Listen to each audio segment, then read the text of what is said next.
Hello everyone, and welcome back once again to the virtual desktop experience. It's been a while, but we missed you. I am not Neo Gaia. I am James Webster, aka HCMJ, proud member of Death's Dynamic Shroud, along with my fellow co-host. That's me.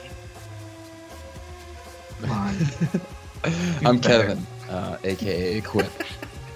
You just tell me to do better. Have you all said your names now? Yeah, Yes, go I ahead, heard Mark. Their names? Okay, my name is Mark. Can you hear us, Mark? I can hear you now, but you were all talking at the same time, and then I heard a bunch of names. My name is Mark, and I'm also R23X at VHS stills. That's me. And it has been so long. We've been so sad, and we've missed you so much, but we are just so excited to once again be right here in the hot seat. This is the place that we love to be. Sitting at the, what we're calling this year, the, oh, I'm so sorry, I forgot to, just go ahead and add in this text layer here. So, what do we call this? Hey, Zodicus, thank you. Whoa. $1, Bob. Appreciate it. Thanks, That's Oh, me thank on you, the show, Zodicus, very much for that. And, we have the donations working, right out of the gate today, which I'm very excited about. Nice. So what, it was the holiday month, recap round table. Right. 2021, 2022, I think is what we have here. So let me just, I can dig it. yeah, that's, I'm loving it. I think that looks perfect. So we are so excited to talk about all the exciting things that have been happening to all of us, around all of us, with each other, for each other, and against each other. Over the last month. And folks, there's been a lot. And I'm not just talking about the holiday season, I'm talking about a treasure trove of releases and projects. Well, when was the last time we were streaming? December 7th. December 7th? That's over So a not month. that long ago. That's a while. That's certainly a holiday month. Well, we all needed a break, all right? And I can't speak for Kevin and Mark, but I know that Tech and myself have been extremely busy.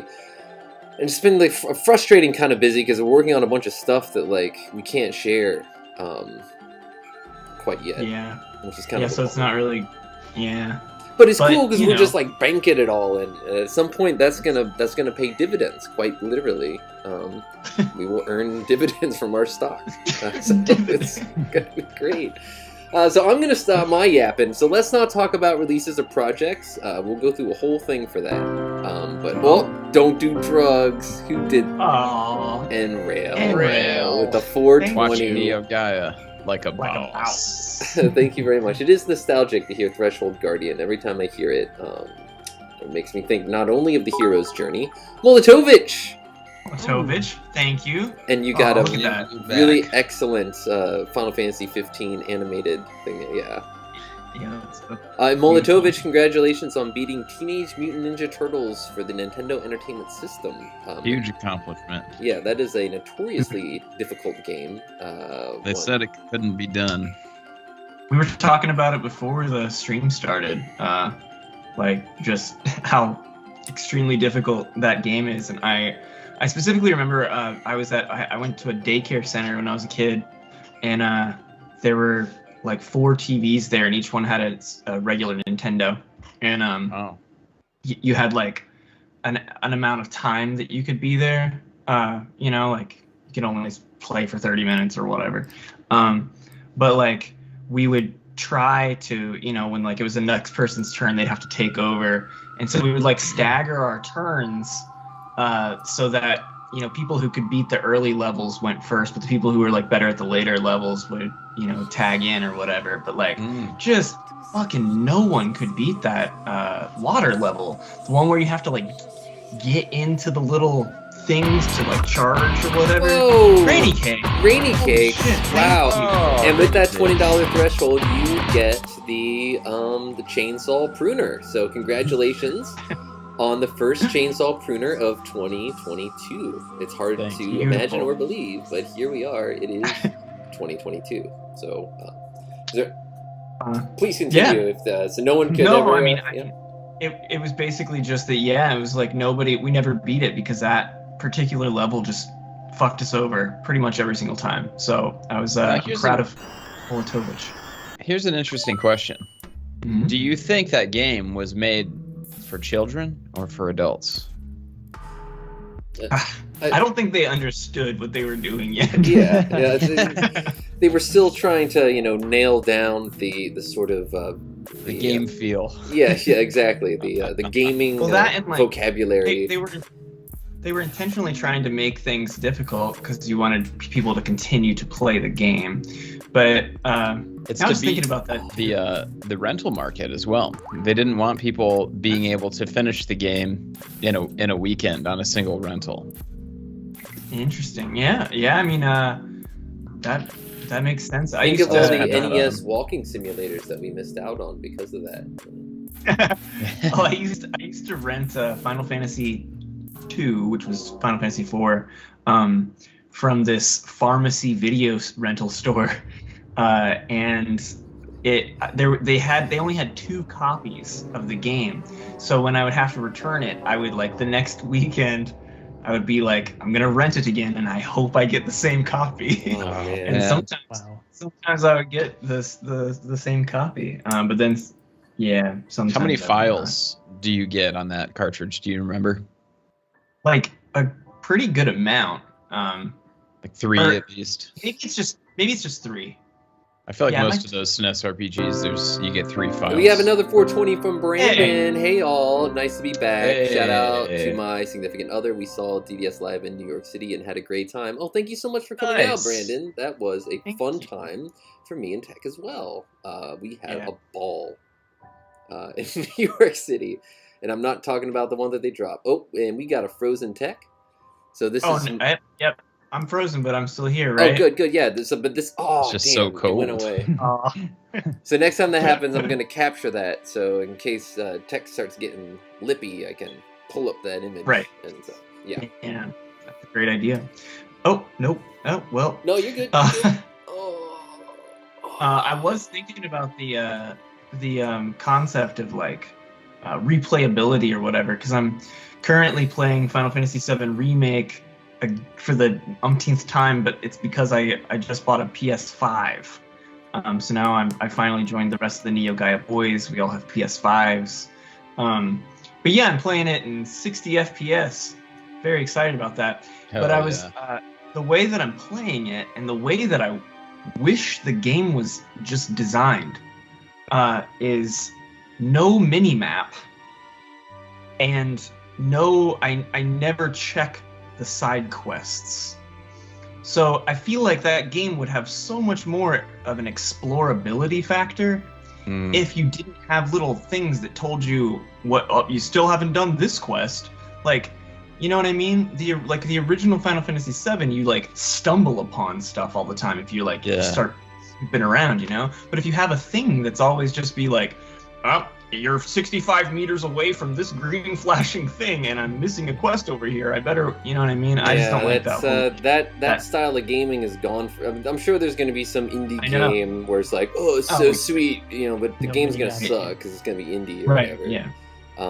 But yeah, those meters are not accurate as well. It's like you're 9 meters from your destination. I'm like, no, this is like. Well, when we finally get to Final Fantasy XI, once we get all that worked out, which is coming very soon, it's just Tech and I were really slammed up against a lot of deadlines the last month. A lot of work piled up, like right around Christmas. It really sucked, but we pushed it all out, and we're feeling good, and just cleared out, just clean, kind of scrubbed on the inside. And there's just a few more boxes to check until we go to LA at the end of this month to play our first headlining show in Los Angeles, which is going to be 10 days away. But Tech, speaking of what you were talking about, I recently revisited the Skyrim like Masterpiece Edition or whatever, because there's a free PS5 upgrade if you have the PS4 version on a disc, which I do. And it's sick because you can play Skyrim in 4K, 60 frames per second, really cool. But they added a survival mode, which adds hunger and fatigue and warmth stats that are all constantly going down. So wherever you are, it tells you what the temperature of the air is, and as you get colder, your HP, your max HP drains as you get more tired. Your stamina drains, and you have to sleep in a bed to level up, like Oblivion, which is cool. But the best thing of all is the hunger, because there was no reason to eat food in that game. It was restore 5 HP and 10 stamina. Who cares? But now it's oh my god, you have to eat a lot of food. So now every time I'm in a bandit hideout and I see a seared salmon steak on a table, it's oh yes, sick. I need that. I need this cheese, and I eat and I drink. So hell yeah. That's awesome. Good on them. That idea a lot. And there's no fast traveling in survival mode. It's That's like the James Webster version. No fast. I don't do any fast travel in 7 Remake either, in my opinion. Fucking appreciate the world you're in. It ruins the RP aspect of the game in a lot of senses. Sorry, go ahead. I've got a tangentially related thought to something you said earlier. All right, well, I'll just comment real quick. Gnawboy said they're playing Remake for the first time, and they're loving it, except the hand cranes kind of suck hard, and they're total wrenches in the flow of things. And so, that is, totally true. It's a pretty bad minigame. But I will say that, I don't know if you ever played the original Final Fantasy VII or not, but I always defend that segment because literally in the one screen in the original Final Fantasy VII where you are traversing that broken down highway or whatever, there is this big hand thing that serves no purpose, but when I was a kid I was obsessed with just walking up onto it. And I think it's wonderful that they added a whole have incorporated thing it. It's also cool in the exactly. opening FMV you can see one of them in use building something, true, which is super I sick. remember It's I will also say it's awesome. Picks up a barrel thing or something. One of the reasons why I started playing Skyrim when I'm coming down at the end of the night, coming down off work, not drugs. I've been pretty sober to get all this stuff done. But when I'm coming down at the end of the night, I'm at the point of Final Fantasy VIII where the world is really opened up, and there are these Chocobo forests that I'm obsessed with finding, and inside of each Chocobo forest is one of the most frustratingly just god-awful mini-games ever in a Final Fantasy game. You think that hand shit is bad? Try the Chocobo forest in Final Fantasy VIII, because it's I literally cannot play the game because I know that I can't leave this little forest. You basically have to pull up a menu and then wait for all the text to scroll across to choose between 2 options.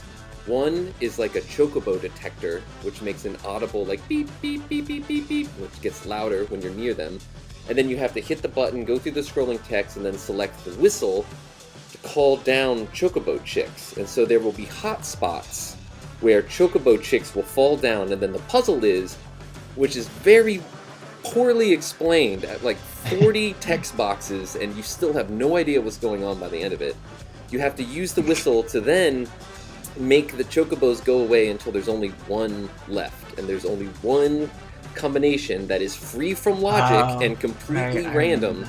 Isn't there like a PlayStation Pocket functionality with that or something? The little, maybe that's Japan or something. Yeah. So we'll talk about the PlayStation Pocket and Final Fantasy VIII in a little bit, because Tech has been doing some digging around that. But basically, you get it down to when there's only one Chocobo, at which point you can then scare it away, and then the big Chocobo comes, and then you have to use the Chocobo radar again to find a hidden item that only the big Chocobo can find. But the thing that's so frustrating, if you're off by like 1 pixel, if you're like, okay, I don't need to use the radar anymore because I'm tired of pulling up that menu and switching to it, so I know that this is the spot. Well, if you hit the whistle in the wrong spot, a Chocobo chick lands on your head, takes your whistle away, and then you gotta talk to this kid and buy another one for like 700 gil. It's like so brutal. I'm like this close to just looking up the solution because I'm just like done. And I want to continue to play that game, but like I cannot unless I complete this Chocobo mini quest. That's the point of mini games, though, is that they're like annoying, right? And then you get obsessed with them. You have to complete 100% them.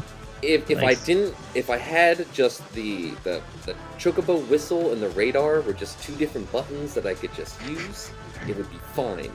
But having to pull up the menu, to pull up the thing, and then like switching between, and it's not. Why don't you just stop playing that? Go play the game. I know, I know. I'm like this close. Like, to... you're not gonna 100% any of that. I know. But I just want to. The platinum trophy doesn't exist. They should add pay per Chocobo functionality. Just enter your credit card and then you can. Well, you can pay the kid to just summon a bird for you to ride, but then you can't search for the item unless you can. I want to pay my real money though, my money that I earned in the real world. Yeah. Anyways, that's my little. So anyway, yeah. So Final Fantasy VII Remake hand thing, it's like the easiest thing I could possibly imagine. You know, it's like it sucks a little bit because you got to wait through some shit. I get it. You know, it's just about the steam valve thing in the sewer. That was by far that kind of bugged me at first. Of the remake. That one's very, very like. It's very much like an original Final Fantasy VII minigame. I just didn't understand it. No matter how many times I played it, I just didn't get it. It's just counterintuitive. I think. I guess that's just a get good thing. I don't know. Yeah, it's kind of sad. Wow. But the hand crane one is like, I mean, it's a logic puzzle, but it's not like particularly hard. It's just so slow. It kills the momentum for sure. It's got that great track in the background though, so which does get anannoying by the end of the mini game, but that's okay. Yeah. Are you talking about High Five? Is that the song that plays during that segment? It plays during battles during that. Oh, it's just like the low key part, the ding ding ding, without the cool synths and stuff. The dubstep version. This is one of the greatest songs I have ever heard in my entire life. Just High Five from the Final Fantasy VII Remake soundtrack. God, greatest songs of all time. It's up there. I like the whole thing. I like Run Run Run. That's my new favorite song with the vocals. Like if you do a good enough job in the motorcycle sequence and Jesse gives you a kiss. I was gonna ask you what scene that was from because I just listened to the soundtrack the other day and was like, damn, this is a banger. I don't remember this in the game. There's 3 songs that can be played or that you can experience if you do in Chapter 4 when you do the motorcycle run with Jesse. And if you do a poor job, you get a more minimal version. If you do a decent job, you get a little more going on. And then the full version is Run Run Run. And that's it. If you do a good enough job, like more than 80% health at the end of it, Jesse will actually kiss you. Nice.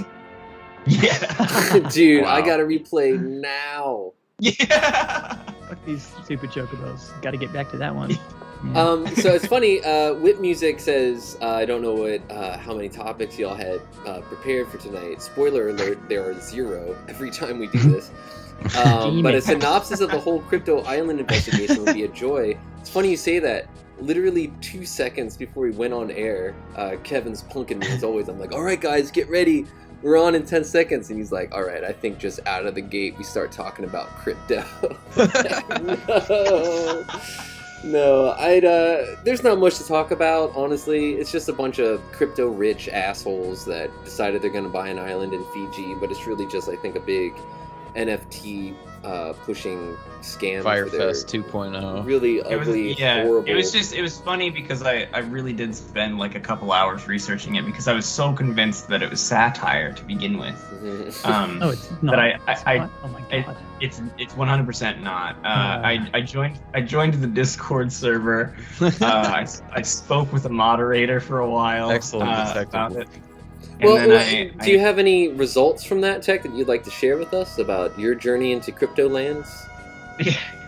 So, I mean, like, basically, I just went in there. By the time that I went in there, there were already people kind of coming in, because it was going viral,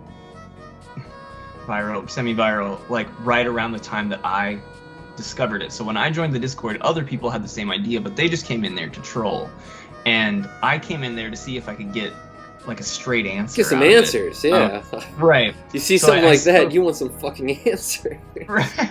And I tried to explain, like, without coming off as like aggressive or anything, that I felt like the video could be, if it could be considered maybe cringe. And this has got to be a joke. The guy even says in the video. Right, like there's so much about it that seems weird. And for context, for anybody who doesn't know, there was this video that went viral recently about like basically some crypto people that want to create an island called Crypto Land. You can't even see the video for it anymore unless somebody re-uploaded it on YouTube because they eventually took it down. So many people were attacking them over it because it's such a ridiculous. They spent a year on that. Yeah, so the video itself is like unbelievable. I mean, it's not high quality, but it's like way too much quality for a joke. And it's all computer animated, like, you know, fucking like they even in the Discord they even claimed that they got a guy from Pixar to help them with it. So, but yeah, the video just comes off as very like and Rail says, a lot of it felt like a Tim and Eric sketch. Like, to a certain degree, it was really like, holy fucking shit, you've got to be kidding me, this has to be satire. But yeah, when I went in there, this poor moderator, it was like 2 o'clock in the morning, there it is. And the moderator is just like, I see him like deleting comments that are trolling and stuff, and like, I'm trying to like ask him questions, but it was just funny because I went to the Cryptoland official website and they have like sort of a section that's like, as seen on NBC and Fox News and all these things. So I went to look for an article about this and there was nothing. Like this was before it went viral. So like, but there was no NBC article about it. The only Fox related article was a press release blurb from like a local Fox station in Montana or something.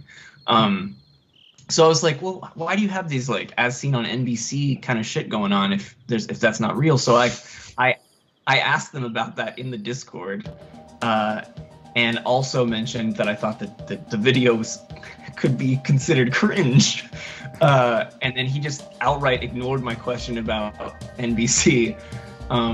And so then I like pressed further and he continued to ignore the question. And then finally I was just like, okay, and what about NBC? And he was like, it took him a while, but he finally was like, I'm working on getting those articles to you.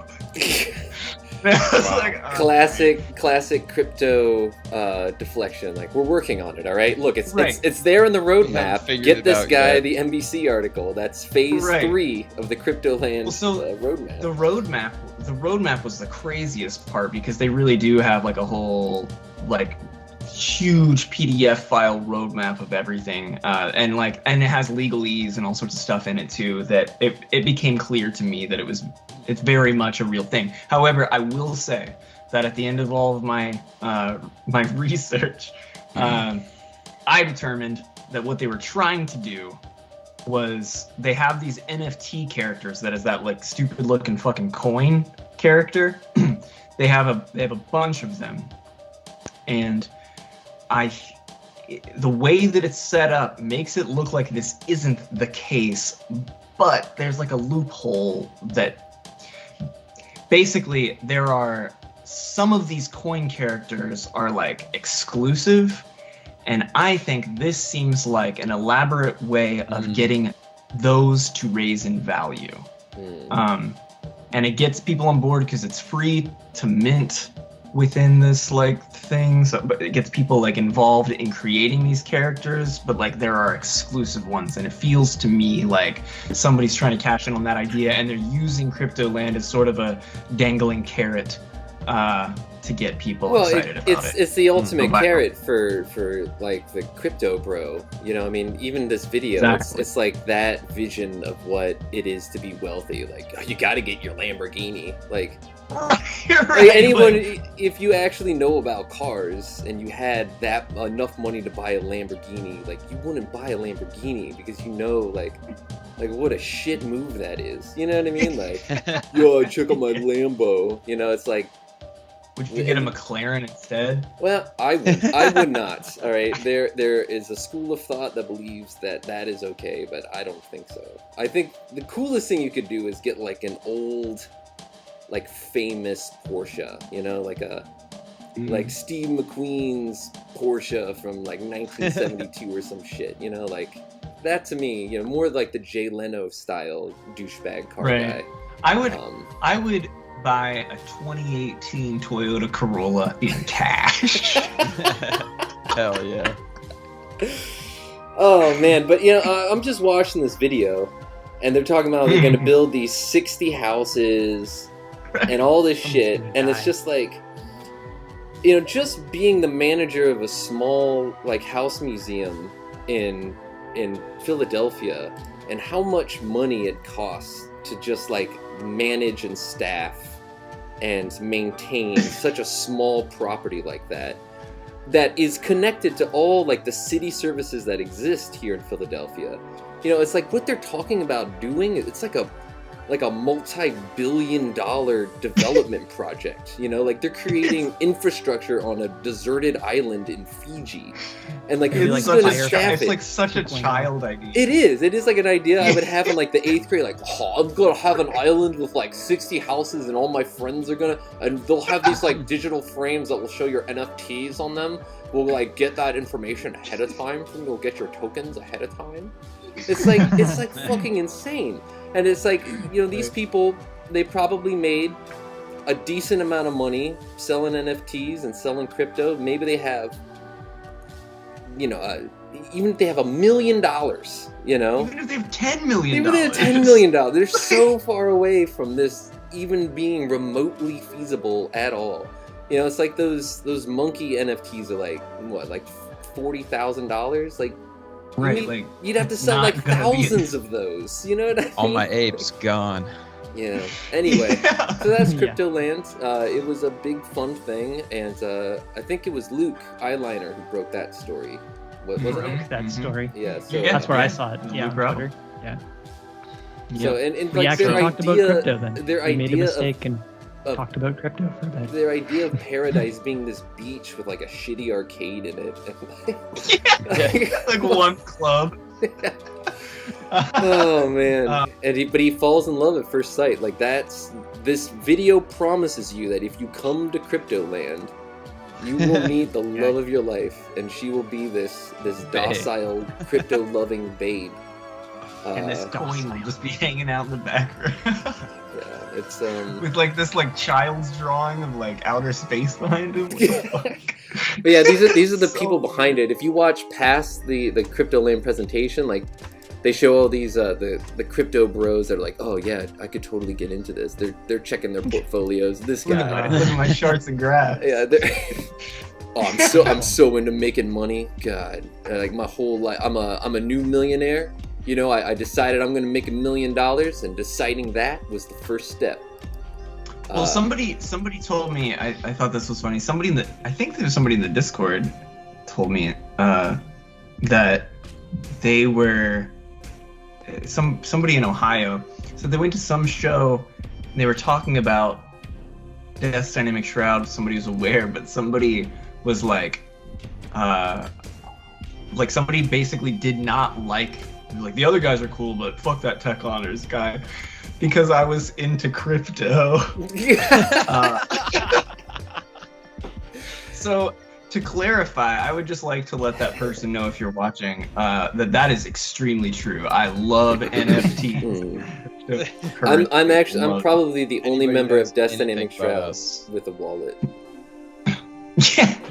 No, that's not true. I have one too, but once upon a time I put $100 into a crypto wallet out of curiosity.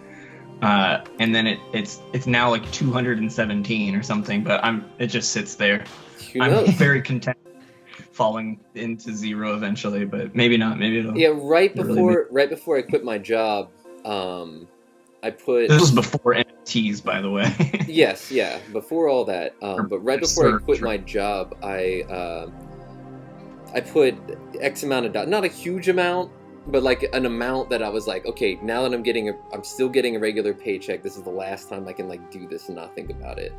And I put it in, I don't even remember the token, something that like Elon Musk was like hot on. And I was like, this is going to the moon, right? And it just all my money vanished in like 2 weeks. Wow. It went from like a couple $100s to like, $23. It's like, god damn it, this sucks. So it could have gone to the moon, and I could have been like these guys. My favorite part of the presentation. You could have moved to the island. Yeah. Well, first they're talking about these intense Zoom meetings they have with all these creative geniuses that are going to be behind the project. But then they talk about finding the perfect location. That's what they're about to talk about. And it starts with this sequence of them looking at a globe, and they're pointing at it with a pen. And like, can't be real. What would be the perfect place? Somewhere in Indonesia, maybe. And then it's, we'll circle the Arctic Circle. And then it's just like pictures of her like on these beaches. Like, we're in a helicopter, like blowing all this VC cash. Like, we're gonna find the perfect place. Yeah, here's where we're gonna build the arcade. We're gonna rip down all these trees and kill all the animals. And yeah, this is the part where she talks about how they traveled the world searching for the best sustainable building techniques. It's like, what are you? All right. Anyway, that's enough hate posting. God. Yeah. But yeah, that was CryptoLand. So thank you, Whip Music, for that prompt. Always happy to take prompts. We see lots of friends in the chat. Thank you, friends. It's great to see you. And that's it. So I think, so Tech and I have jabbered on long enough. So I want to get into the meat of, once again, the Holiday Month Recap Roundtable 2021-2022. So I think it would be fun if we briefly just talked about a few of the things that we did over the holidays. And I'm not talking about music and projects, because that's going to be the next part of our roundtable. So I'll start. I went to Dayton, saw my family, which was great. We went to Winterfest at Kings Island, which was a lot of fun. Kings Island's an amusement park, kind of like a Hershey Park, a Six Flags kind of place. I got some Final Fantasy books and some video games, and it was great. I also got to see Tech, which was wonderful. We had some great face-to-face time to talk about some projects that we are working on. I think I froze, by the way. No, you're perfect, just the way you are. And then New Year's, I was working on a project that I'll talk about in a little bit, pretty much all night, and watched the ball drop in Animal Crossing with my girlfriends, and that was my holiday season. So let's go clockwise and give Mark a chance to talk about what holidays do you celebrate in Canada? What's the same? What's different? Do you have any, scary characters that, beat children or anything up there? About the maple solstice, I see. Yes, the maple solstice. Can you talk to us a little bit about the sweet sap season for you up there? The maple solstice. Had a pretty low key holiday because of had some travel plans canceled because of COVID related issues with airports and things. So that was kind of a bummer, but it wasn't too big of a deal. I actually spent a lot of time building a loft with my uncle. You're losing Kevin down there. He's just yawning his head off. He's so bored. Yeah, that's contagious. Our viewers are going to see that and start yawning, Kevin. Kevin knows about my my loft building actually. Actually, here I'll send a picture. I'll send a picture here. What do we got here? Send it to messages if you can instead of Skype. That would be easier. For you. Yeah, right. Because yeah, right. Like I'm gonna do that. Yeah. So I've been doing some woodworking. I don't know if any of you guys do that. Any of you do woodworking? No, Christina does, but I do not. Dabble. Live in a small apartment, so trying to build like a loft storage unit kind of thing, and the design kind of has become a little bit elaborate. Here, I'll send you a picture. Like, I had no idea about any of this. Mercedes-Benz of loft beds. It's gonna be. This is just like it's not fully completed, but a work in progress of the box shelving that's going to be like stairs to walk up. It's like a tonsu kind of. That's cool. Look at this. Oh, look at that, folks. High res. Hold on a second here. That's too zoomed in. Yeah, I got it. Here we got it. There we go. I don't think he notices, Mark. Just grabbed the wrong thing. Still quite zoomed in. Thank you. It's rotated the wrong. Gosh darn it. Did you take that picture from an airplane or something? Hold on, let me just transform, rotate 90 degrees clockwise. There we go. We are all set. Nice. That is sick. There's another picture here that I just sent. You're going to have to bring that in and resize it. It's a close-up of the joinery that's important. Can you walk up those stairs? I did the milk crate challenge test with them, and I did not fall and break my neck. So they are load-bearing. They're load-bearing. They have finishing nails in them, wood glue, and this this design here, which also provides some strength. So it's all. What I'm looking at here. Oh. Yeah. There's a. Whoa! What have I been notch in the. That's like Japanese style. That's pretty dope. Is there a complicated jigsaw configuration inside that joint? It's just a straight dovetail. You just know it's not a dovetail. It's just like used like a fence on the table saw with a 45-degree cut that runs down the length of it. So there's like a little slot of wood in there, cedar in there, really and then cool. that's Baltic birch ply, which is kind of just looks nice and So this is what I've honestly been oddly just working on this a lot over the holidays, and I have been playing Final Fantasy VII Remake as well. Oh yeah. Just like Tech, we both got PS5s and immediately started playing a PS4 game. But, you're talking about this carpentry crap, and I'm just kidding. Did you make that angle with a Buster sword? Because then I'm interested. Actually, when I was in high school and I was in the carpentry career prep program, I changed careers immediately after. I think I've mentioned this before, but I had to make Adirondack chairs, and this was probably the first time that I should not be training to be a carpenter, because the Adirondack chair, like the bottom part of it on either side that houses the seat with the planks nailed on top, if that's completely removed from the chair, like a singular component, it looks like the fucking organics sword from the original Final Fantasy VII. Like, really? that sword? Yeah. I totally just started carving on it and like got derailed from making an Adirondack chair and turned it into like an organics like cosplay sword and like failed my class, like failed the project. That's awesome. But I didn't fail the class, just the project. But, so what's an Adirondack chair? Let's go to browser mode, look up Adirondack chair and organics FF7. Well, yeah, I just brought up the pic, but it's of course it's WebP and it's OBS. Like a deck chair. Well, you can It's like a deck chair. Partially reclined. Yeah, traveled the world. They're plastic and in Walmarts nowadays, quite common. Okay. I can send you a link to the Google search of Adirondack. I got it right here. Just kidding. Yeah. There we go. They're probably gonna intend to have them on that island. So this is what you were trying to make, and what you ended up with was organic sword. It's one of the. What a sick sword! That is so a fucking sick cool. sword. It's got the blade catches. So Yeah, I guess. Yeah, like it goes into the enemy and then it hooks them like a fish or whatever. Yeah, that's a pretty cool feature. That's like so you can break your opponent's sword. You like catch it on the blade and then you whip it sideways or whatever. This is interesting. Organics, or the ogre, or ogre nicks, or organics. I wonder what it was supposed to actually be. Got some song names right there, if I've ever heard them. That's in a couple of Final Fantasies. It's in a lot of Final Fantasies. Yeah. What, it was in 11? Dude. Oh, bro. Hold up. Need more Well, there you pips. go. And Ninfia64 asks, is text background the ace flag on purpose? On purpose.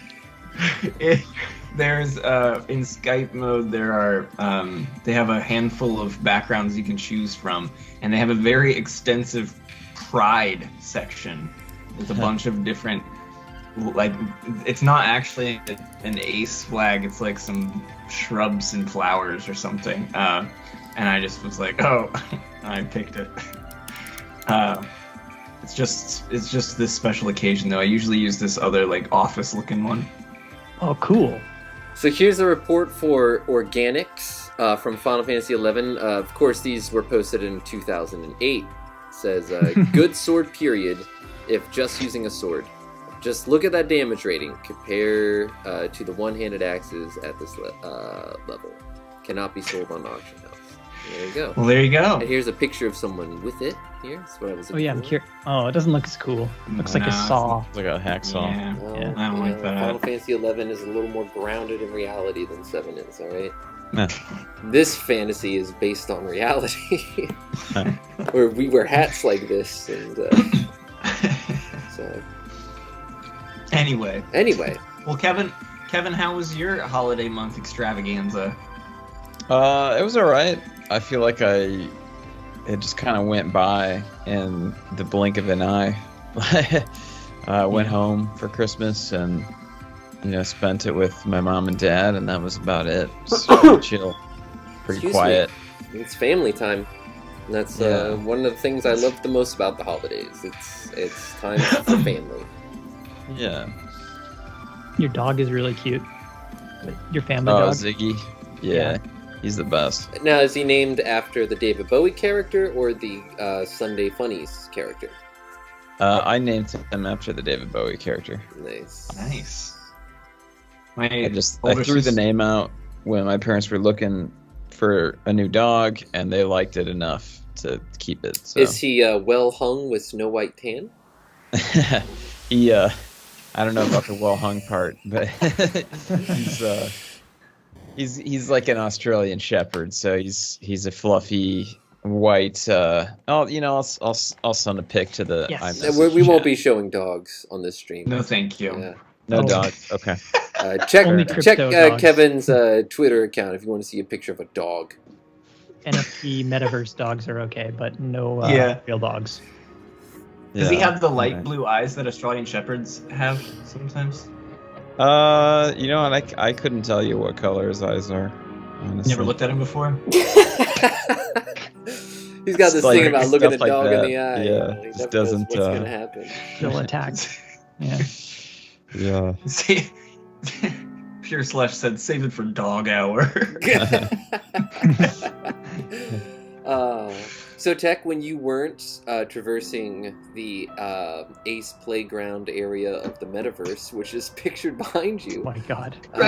what were you up to this holiday season? Did you have any highlights? Maybe seeing me was one of your highlights. I'd love to hear about that.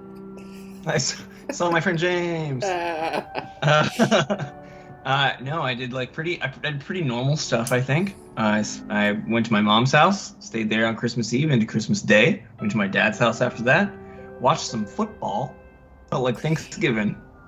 Well, the Thanksgiving football game was really exciting. That Lions-Raiders game? Was it Lions? Cowboys.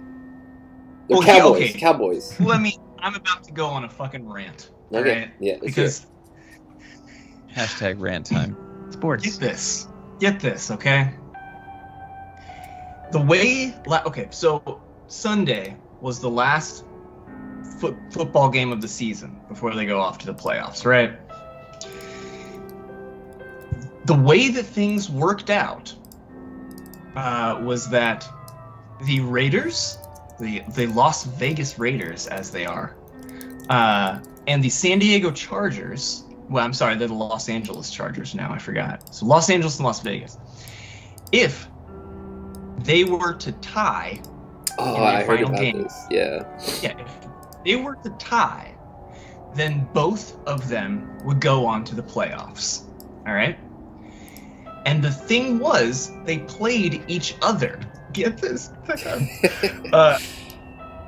They played each other. Okay. So, if one of them were to win and the other loses, the winner goes to the playoffs, but the loser does not. Well, now I get sports. I was always curious about that part. Well, that's not at all how it normally works, but that's basically how it actually worked. I've been watching football for like 20-something years, and it's never happened this way before. But if they were to tie, they would both advance. So let me phrase it like this. Mark, what's your favorite dessert? Ooh. Oh, cheesecake. I need you to answer. Oh, I love cheesecake. Mark, is one of my favorites too, man. Vegan cheesecake. Oh, right. That's right. Never mind. So here's how this is gonna work. If we're playing a game of chess, all right. If you win, you get your vegan cheesecake. That's all right. If I win, you don't get the vegan cheesecake. If we agree to a draw, we both get the vegan cheesecake. So, what is the most logical thing to do in this situation? Cheat. It's to fucking agree to the fucking draw. Isn't that cheating though? No, So there are no rules that would prohibit this from being. That is weird. Because you can run out the clock and shit. Yeah. You can just run out the clock, stand on the field for 15 minutes, and don't get tackled. But it doesn't take into account honor. You know. For sure, but the thing is, the whole point is going to the playoff. If you lose, you miss it. So if you run the risk of losing, then you're making a poor decision. But yeah, the incentive is to draw on purpose. Yeah, like that. You want to go to the playoffs anyway. So what happened? Both teams agreed that they were not going to draw. They gave it their all. And they gave it their all, and it came down to the final second in overtime. Oh, they should have just stopped it and been like, "Look, we actually drawed." Or drew. So they were tied. They were actually tied with less than 40 seconds left. Wow. Jeez. Which all you'd have to do is kneel down and you run the clock out, and both teams would advance. If you decide to like run a play, you could fumble, you could fuck up, something bad could happen, and the other team could win, and then you'd get eliminated. So just fucking kneel. But they didn't, and it seemed like they were going to at one point, but the other team called a timeout, like to try and like you could get the ball back, and so then they kept playing, and they ended up kicking a field goal and winning. And so the fucking Los Angeles Chargers ended up missing the playoffs because they decided to play a game that they didn't have to fucking play. And so yeah, it was very upsetting to me. I would have loved to have seen a situation where the teams chose not to play and like all the crowd booed. Yeah. I really, really love that. Yeah, that checks two boxes for you. Unprecedented sports historical moment, and millions of probably horrible people that are fans being pissed off. Yeah, exactly. There's nothing better about sports than watching a bunch of the fans get upset. Well, thanks for joining us for Get This with Tech Honors, and I'm hoping that this will be a regular segment, Tech. Whenever something in sports pisses you off, I want to hear about it. I want to, I have a vision for the virtual desktop experience moving forward. I would love to expand our core watching. Oh! Fighting Island. I don't even have to move it because I know it's Fighting Island. Thank you so much for that $20. Really like to get this with tech. $20. Yeah, they were all about me talking about football. So go ahead and open up your Neo Gaia accounting spreadsheet and add, Tech Honors earned $20 by talking about football today. Right. I wonder what the last thing on our show notes actually was. I should check that. I won't say it publicly, whatever it is. But so let's go ahead and get back to. I spruce it up a little bit here. Let's get back to our holiday month recap roundtable, 2021-2022. In a segment I like to call projects, because I know that we were all pretty busy over the season, and I just happened to have everything queued up here, and so I thought it'd be fun again in our sort of round table, round robin format that we've established here, sort of just dive into this. So well, we know what Pete's been up to. Peter Jackson had a great holiday season with his release of Get Back, which I thoroughly enjoyed at my parents' house over the break. Extremely good. Mark and Kevin, if you haven't seen Get Back, you should watch it. So what is it? What is it? It's just, well, James, go ahead. Well, it basically, if you're not familiar with what the Beatles album Let It Be and how it came to be, it was released after they had broken up because that session was this scrapped concept that they had for a television show / motion picture / live performance / album that they were going to write and record and produce in like a month, basically. And so they were filmed the entire time, but it just happened to be at kind of the breaking point of the band, in which John and Paul weren't really getting along anymore and kind of going their separate directions. George was just completely over it. In fact, he quits at one point. He's just like, I'm done with this bullshit. Oh yeah, I've heard of this. Yeah. So it was this very famous, Let It Be was this famous documentary, basically, that was never officially released, and because of that became one of the most bootlegged films of all time. When I was in high school, I had a copy on VHS, like this real shitty copy of a copy of a copy that I like bought on eBay for $20 or something. Peter Jackson put like a filter on it and upscaled it to 8K, and everybody's exactly upset. Yeah. So Peter Jackson, being Peter Jackson, gets his hands on all 150 hours of everything that they shot for this. And all of the original audio recordings, which is the fucking coolest part, if you ask me. He used the One Ring to slip in unnoticed to the vaults. Yes.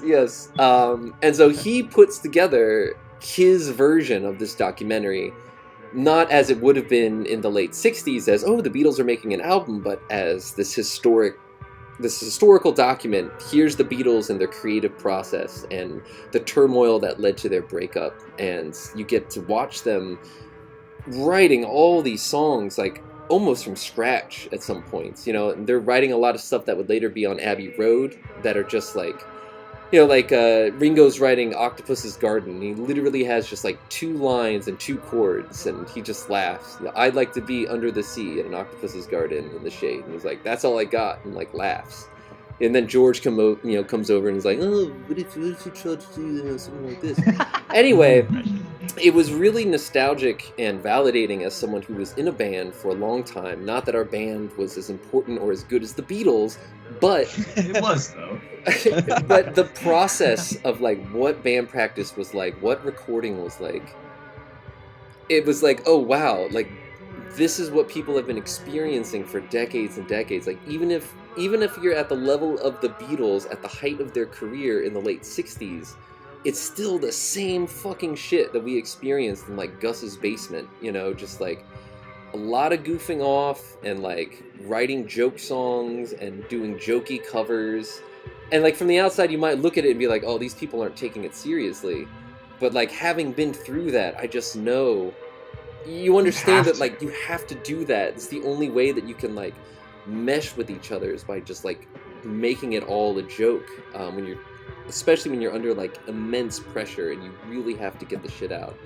So anyway, yeah, it's just like fly on the wall, no narration. There's some text that contextualizes a lot of it, but it's please.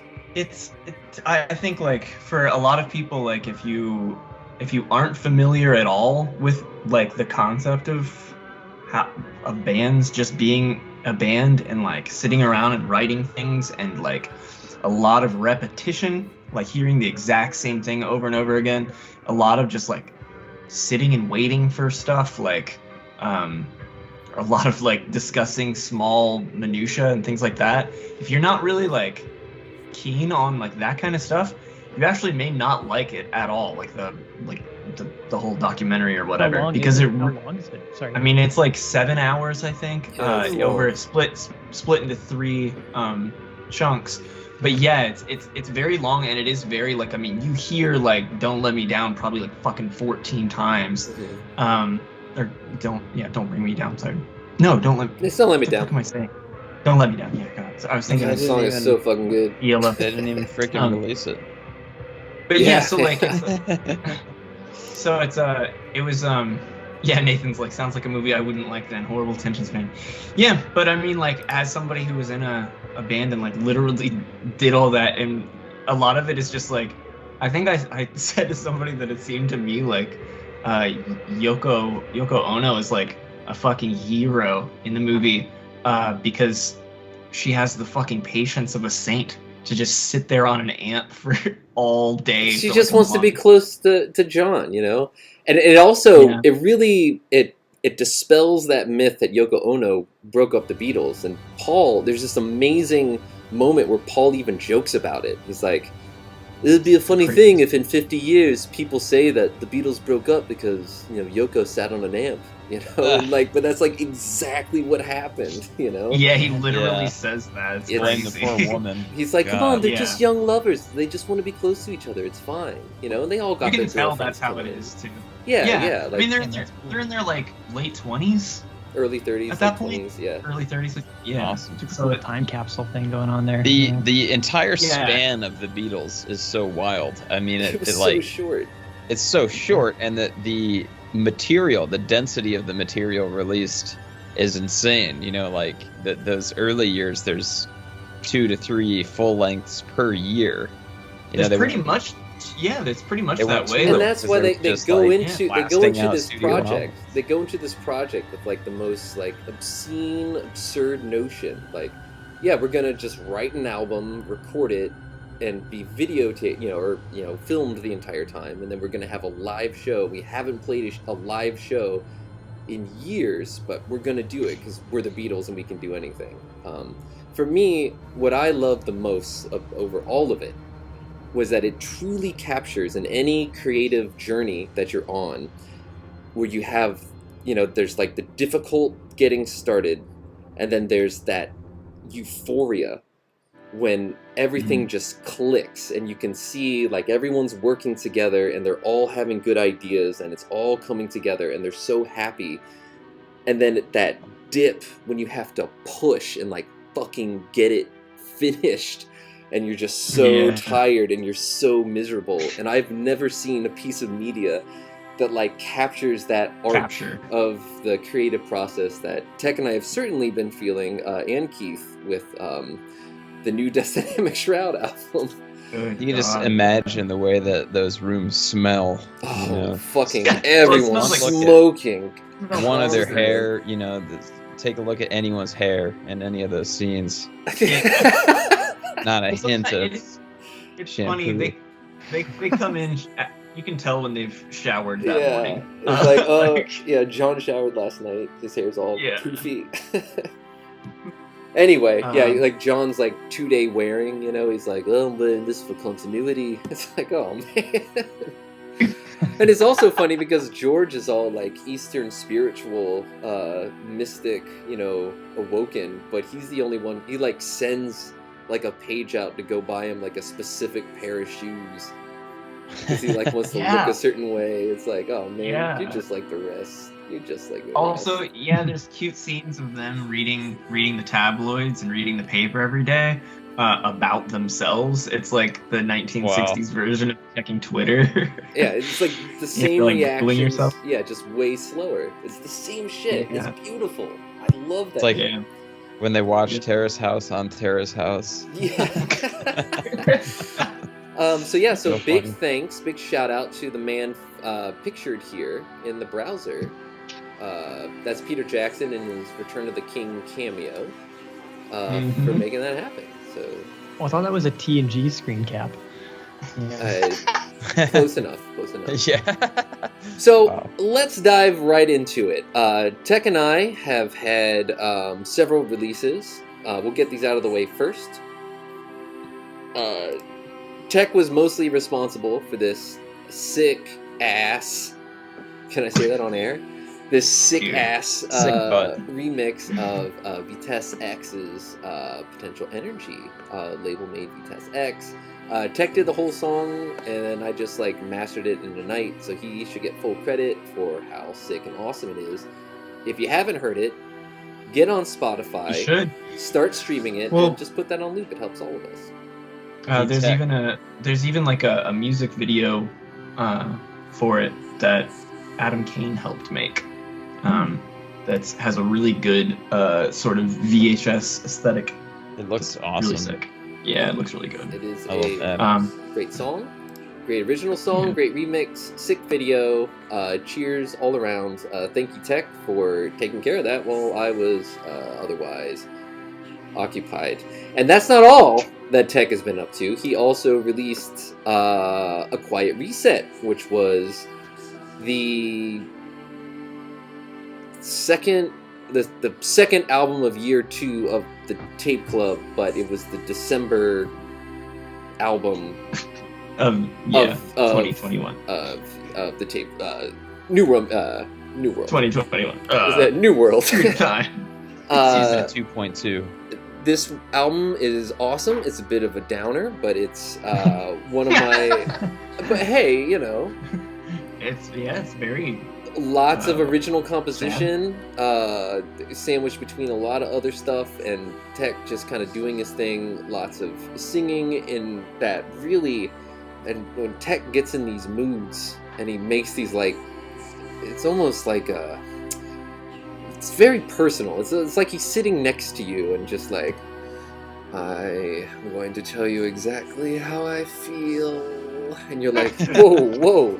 It's kind of like seeing I love when Tech gets like that. Yeah, it's kind of like seeing him naked a little bit. A Quiet Reset, really fucking awesome, really amazing. I love the art. I love the album. Tech, you did a great job. Did you make that cover art too? The cover art is a screenshot I took of actually a YouTube video of someone exploring Out of Bounds in Final Fantasy 15. Oh, that's awesome. That is awesome. And they went to the Prompto DLC or something? No, it's the extreme edge of the second continent that you don't get to explore. If you go all the way to the edge, the trees taper out into the void, and like water clips out, and so yeah, that's and that's the essence of New Worlds, is beyond the boundaries. That's where we're trying to take you, the listeners. And so I spoke a little bit about my big crunch. I had to get a whole bunch of shit done before Christmas, which I did, and then I came home to Philly for Christmas morning, took Christmas off, and then I had about a week to finish January's New World Mixtape Club album, which was a big, hard push, basically sun up, sundown, working all day long to complete it. But it was totally cool because it was really fun, and that was the third of the Endless Mega Tower album, which I thought, okay, well, this will be easier because at least there's a blueprint, because I'm kind of following the old album as I go through, but it's like 23 tracks and really long. Like my first pass of it was like over 80 minutes long, and then I had to cut that down to about 72, 73. I just have a problem with albums that don't fit on a CD. Like, something really bothers me about that, unless it's like intentionally like a 2 CD album. But anyway, it went really well because I have the Mega Tower stuff like down to a science at this point. I had figured out, like, I had it outlines, and I had the blueprint of what I wanted to do, and like the samples that I wanted to use, and some of the original tracks started before I left for Christmas, so I wasn't starting from nothing. But it was a big difficult, hard push to get it done. I think I finally finished the album at like 8 or 9 p.m. on New Year's Eve, and then I was like, I gotta make a fucking video for this, which I just, made a video, and we got it out, and it's great. So now we are 3 hours into the Endless Mega Tower cycle. This is one of my favorite out of all of them now. Because the first one, there's a lot of experimentation, but like I said, now I know exactly what I'm doing, and I can get the results I want. And also, train a dog to make the next one. Well, but as I was saying, I did have to cut out a lot of material to get it down to length, which upset the Shroudies in the Discord, and that's where I got the idea to put out the Ribbon EP. So this is another New World Mixtape Club exclusive with extended versions of tracks from Endless Mega Tower 3. So that was just like a fun little bonus for people. So that's so much stuff you guys are making. That's what Tech and I have been up to, and then also like 4 other things that we can't talk about right now, and I'm so sorry about that. I know, there's so much. I just want to scream, but I can't. So now let's talk about Mark, because Mark, you have 3 tabs open here. First one, Insanely Sick, and anyone who's been watching from the beginning of this episode will have heard your track in the opening credit roll. Why don't you talk to us a little bit about BioBlade, specifically your contribution? Cool. I didn't realize you put it in the pre-show reel. Thanks for tossing that in there. Of course. Yeah. This is a cool little project that I did with Fire Tools. Angel. I was originally supposed to be on a bill with her, like a show here in Vancouver, a record label, Kitty on Fire Records, who I was doing a bit of like VJ VHS stuff for them, and played a couple shows, and Hey, the Yeti! Oh, thanks for that 420. Glenn is here. Welcome, 20-second Glenn. You missed the NFT part, Glenn, just FYI. So maybe people, I wasn't reading the chat, maybe people already talked about that. This art is he came in asking if this was an NFT. Oh my god! Of course. It was. You came in at the wrong time. You would have been like, dude, these fucking guys, I can't watch this. I got a nice Christmas card from the Yeti. I don't know if you can see it. It's just blue. So this is like. I promise it's cool. This is like a split 7-inch. So Angel's on the side A, I'm on the side B. We just did separate tracks with no real theme or cohesion other than, like the label thought we aesthetically matched. So, and I reached out to Dave Shen, who did this art, and I designed the tape and 7-inch stuff from his illustration. And I think Dave Shen has maybe done some stuff for Keith or for Orange Milk. You know what this reminds me of? Did he do the live tape? Yeah, the Giant Claw live tape. Oh, okay, cool. I noticed something. It reminds me of the final rip-off, the old Monty Python CD. I had this in high school and thought it was so gross, but isn't that incredible? That is pretty incredible. The it's a bit final disgusting. rip-off too. This is a great. God. Yeah, like Dave just was like, "Hey, I'm hearing you. Great ideas." Oh, jokes on you. I've already released NFTs of all of your biometrics. You are on the blockchain Neo Gaia, and I missed the ending. Yeah, he said I own you. Oh. Pull up that. Right click me, bro. Did you pull up that Doug GIF? I don't know what you're. Oh, you know what I'm talking about. I probably have seen it. You sent it to me. What was it? I did? Okay. Yeah. What was I saying? Oh yeah, right. Dave Shen was like, "This is great. I love the music. The whole thing sounds great. Here's what I want to do. I need you both to be like, if you were both Beyblades combined into one, and then you pull the thing and let the Beyblade rip on a table." And I was like, "That sounds incredible." And then he sent this, and I'm like, "That looks incredible." It's like a brutal Beyblade of Fire Tools and I combined into a. Anyways, that's amazing. It's pretty sick. And as for my track, I mean, I made it a year ago. That was when, just about a year ago. But I'm really happy with it. Usually, a shelf life of a year for me hearing something I made is like, I can't listen anymore. Please turn it off. But this sounds awesome to me. I don't know what genre it is or anything, or what structure it is. But... Yeah, watch the VOD of this episode to get your own taste and listen. Or purchase it for US dollars, no crypto accepted, but you can buy it with international. And that's the other thing about currency, Crypto US Island. dollar. It's like they're gonna have to cash in so much crypto. These contractors, you're gonna be like, yeah, we're not taking your Ethereum.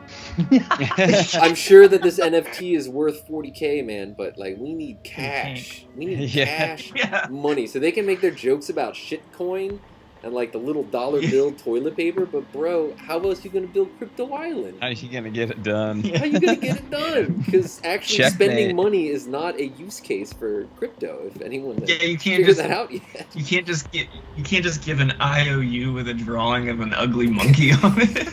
You're like, build me these homes. Well, I'm gonna pay you in speculation here, because this has the potential of infinite value. So that was a great joke on the latest season of On Cinema at the Cinema, is that Tim Heidecker has his own cryptocurrency called High Points, and he's trying to build this massive like DKR like compound thing, but he's like, construction has halted. The contractors, they've had a problem accepting High Points, and then he just like tweeted like a week after the season ended, like, a lot of people have been asking about High Points value. Well, in fact, a lot of you owe me High Points now. Wow. Anyway, I'm so sorry to derail there. It's cool. But yeah, that's Blue Zone.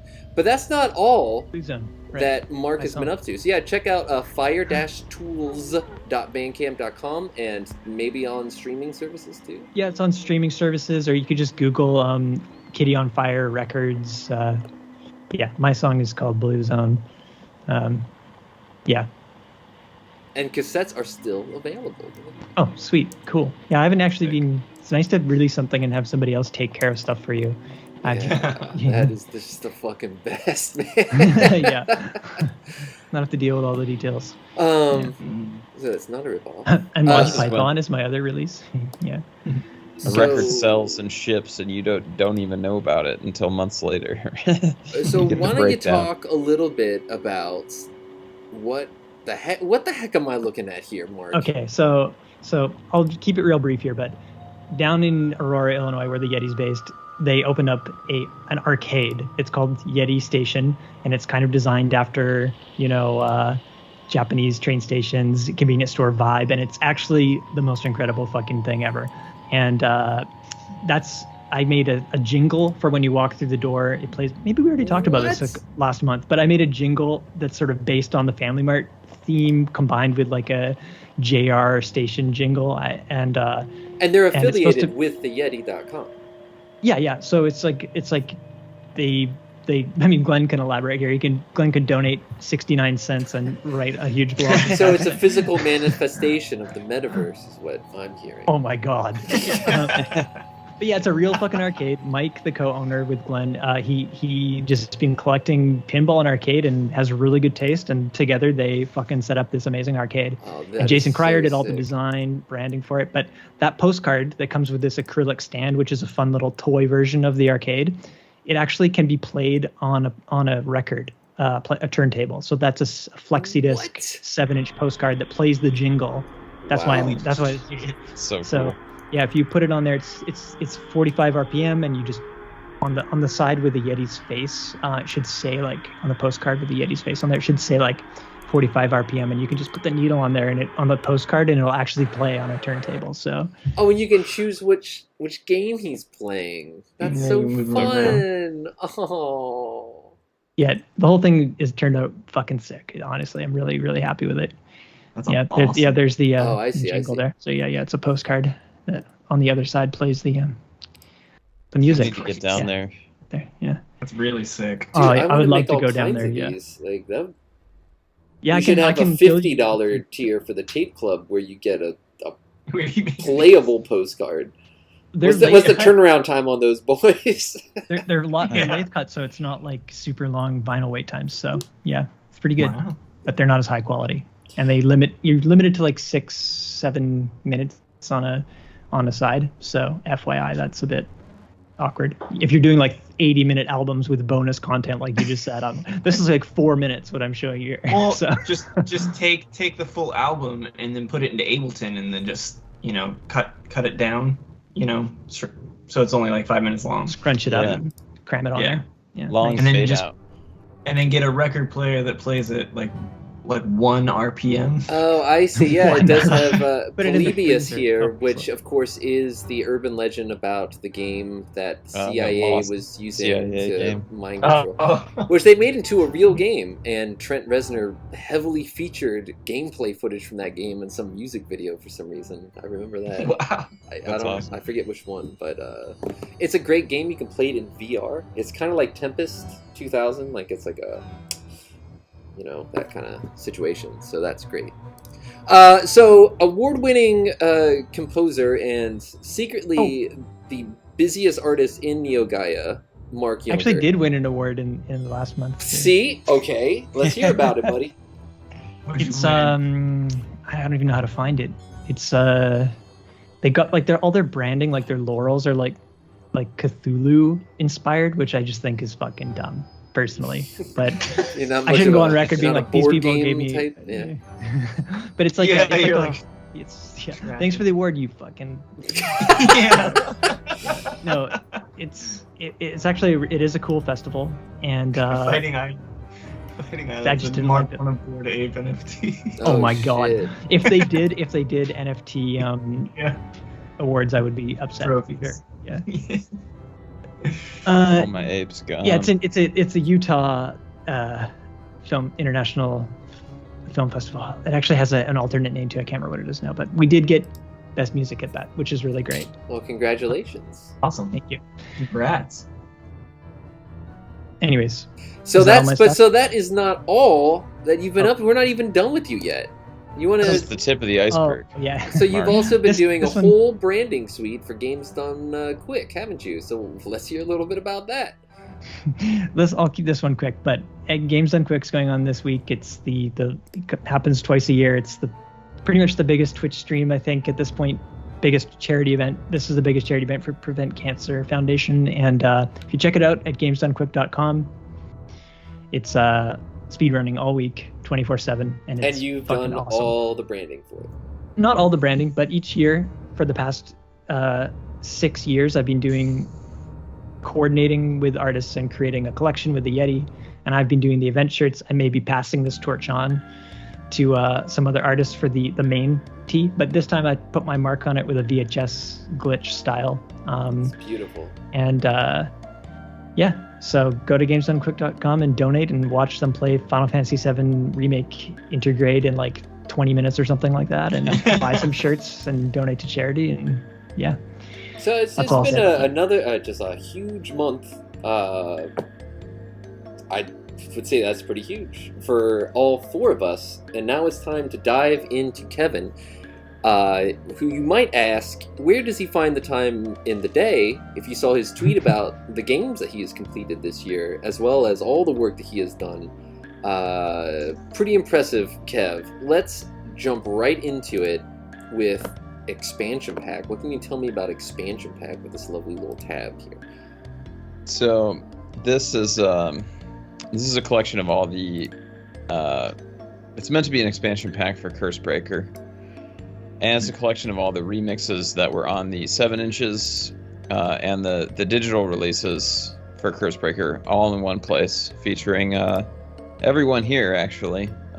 Insane heavy hitter lineup. Look at this. This is crazy. Yeah. It's like a who's who of who. Wait, you've been publishing my intellectual property here? What's going on?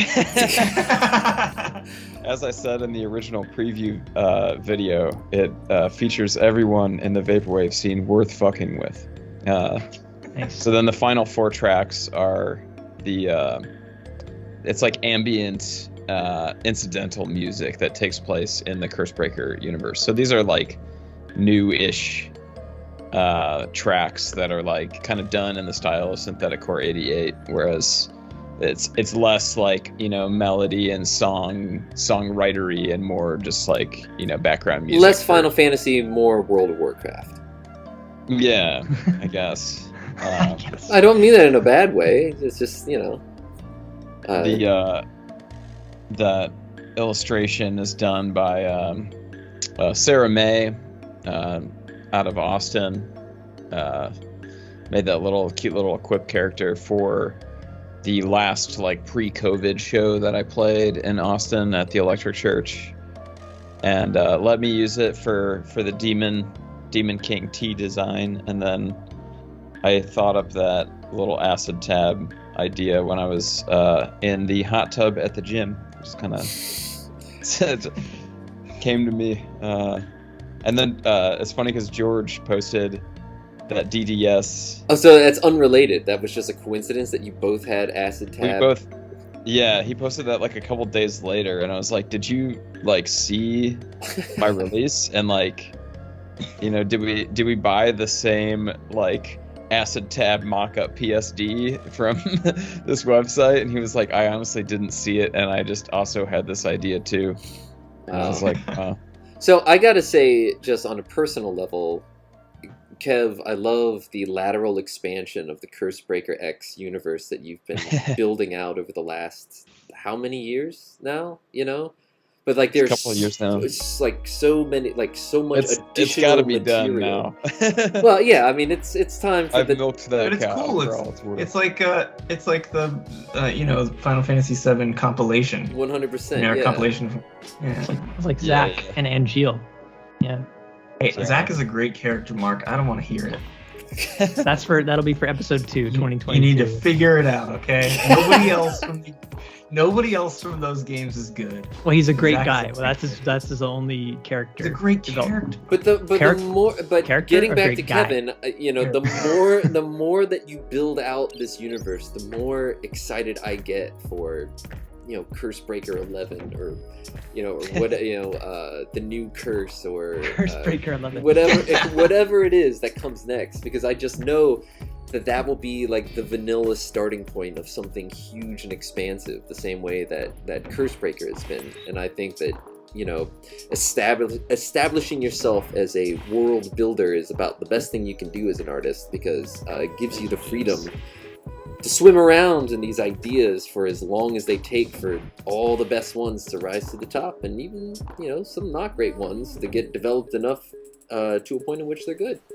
So I love it. I love this release. I'm a subscriber. Why aren't you? Moving on. Thank you for the endorsement. There was another subscriber exclusive that just dropped a number of days ago. Yeah. So what can you tell us about the next DJ Prom Night? So I'm not as on top of releasing these during the months that they're supposed to be released in my club. Sometimes it takes me a little longer. Well, there's 2 of us, fair. Well, 3. So right. So this one I worked on over the course of December in between shows and whatnot. And this is kind of like, I've had an iTunes playlist going for about like 5 or 6 years now. It's called Island Bangers.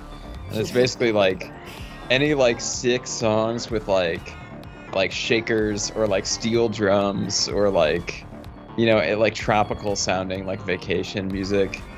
It's been put into this playlist, and I figured it was time to make it kind of like an official release. But then when I was putting it together, I realized that not a lot of the tracks were like, they all sounded like tropical and stuff, but like not all of them worked with the DJ Prom Night effects chain. So I went on a deeper search into the world of like vintage library music and like stock music, and I dug up all of these cool like 90s, you know, like commercial houses would buy them to like put in the backgrounds of, you know, productions. It's production music essentially.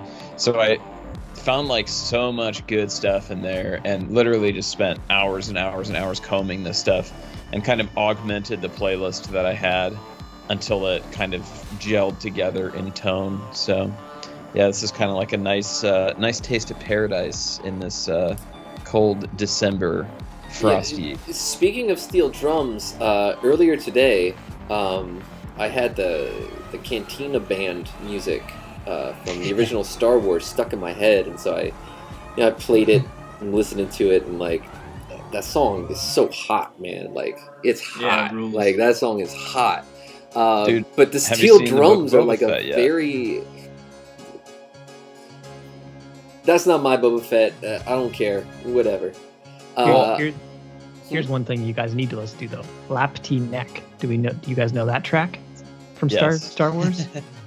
It's the fucking disco banger that John Williams wrote for Return of the Jedi that got cut from the movie. I'm not familiar with that, but I would love to hear Savagely that. cut. You should put it on the playlist. I was just gonna say that the new Book of Boba Fett has a couple cool musical variations on the Cantina theme.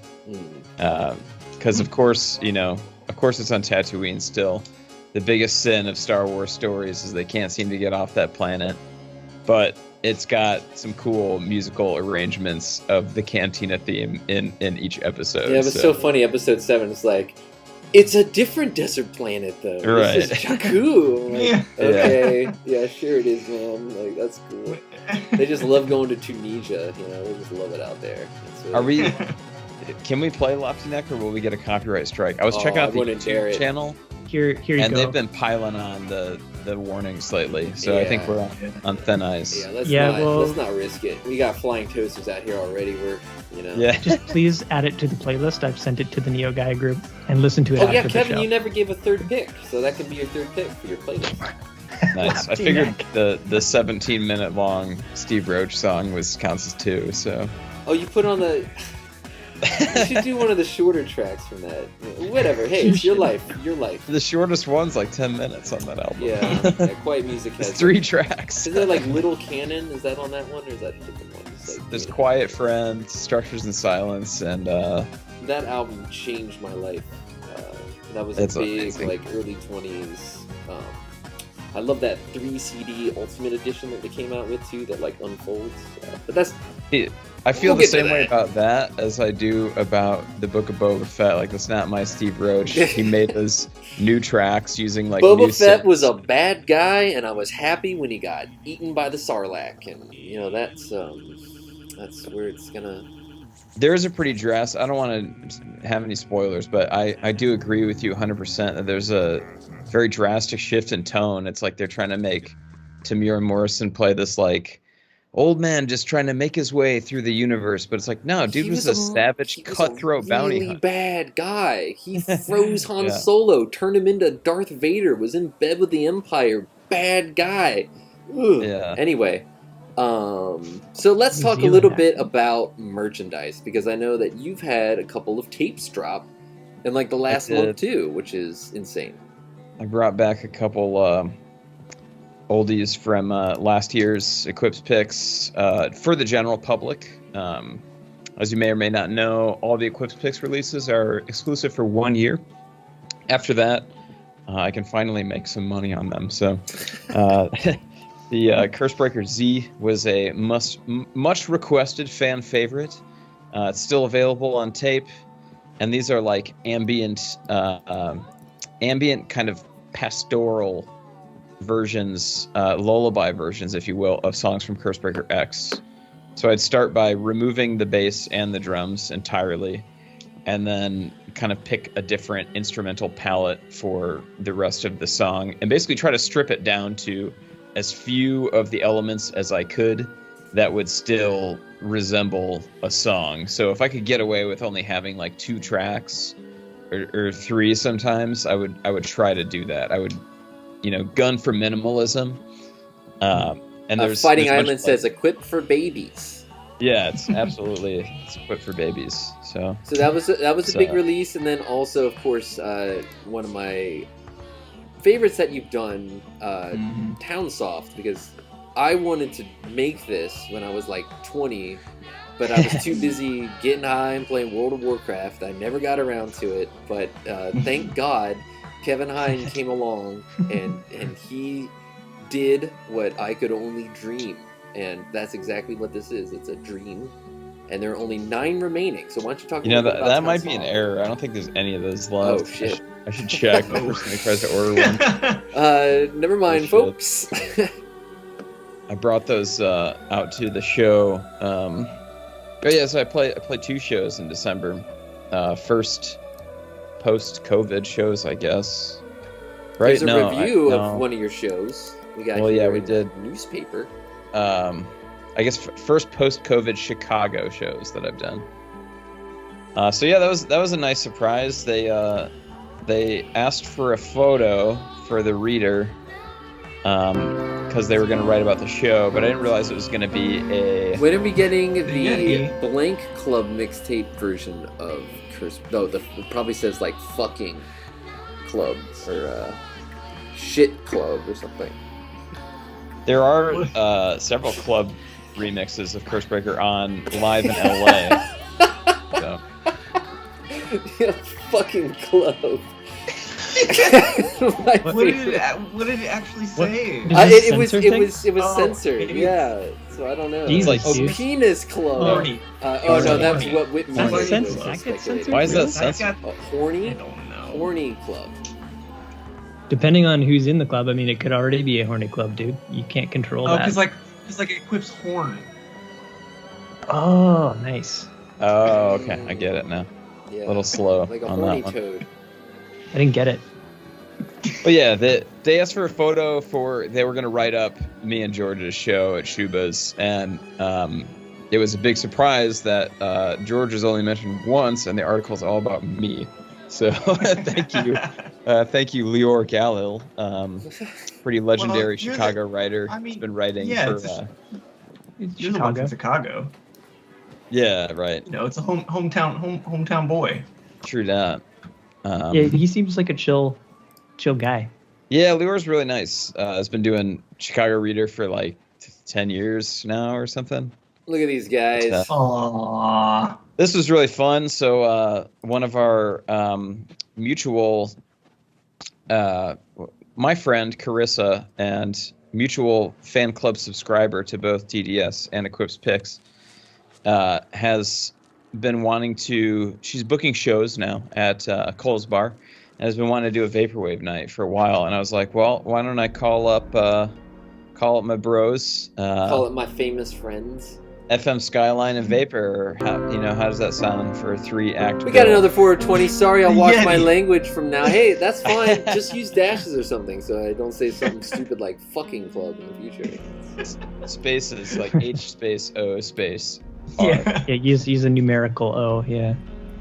0. So yeah, this show was a blast. It came at a weird time because I think Omicron had just dropped.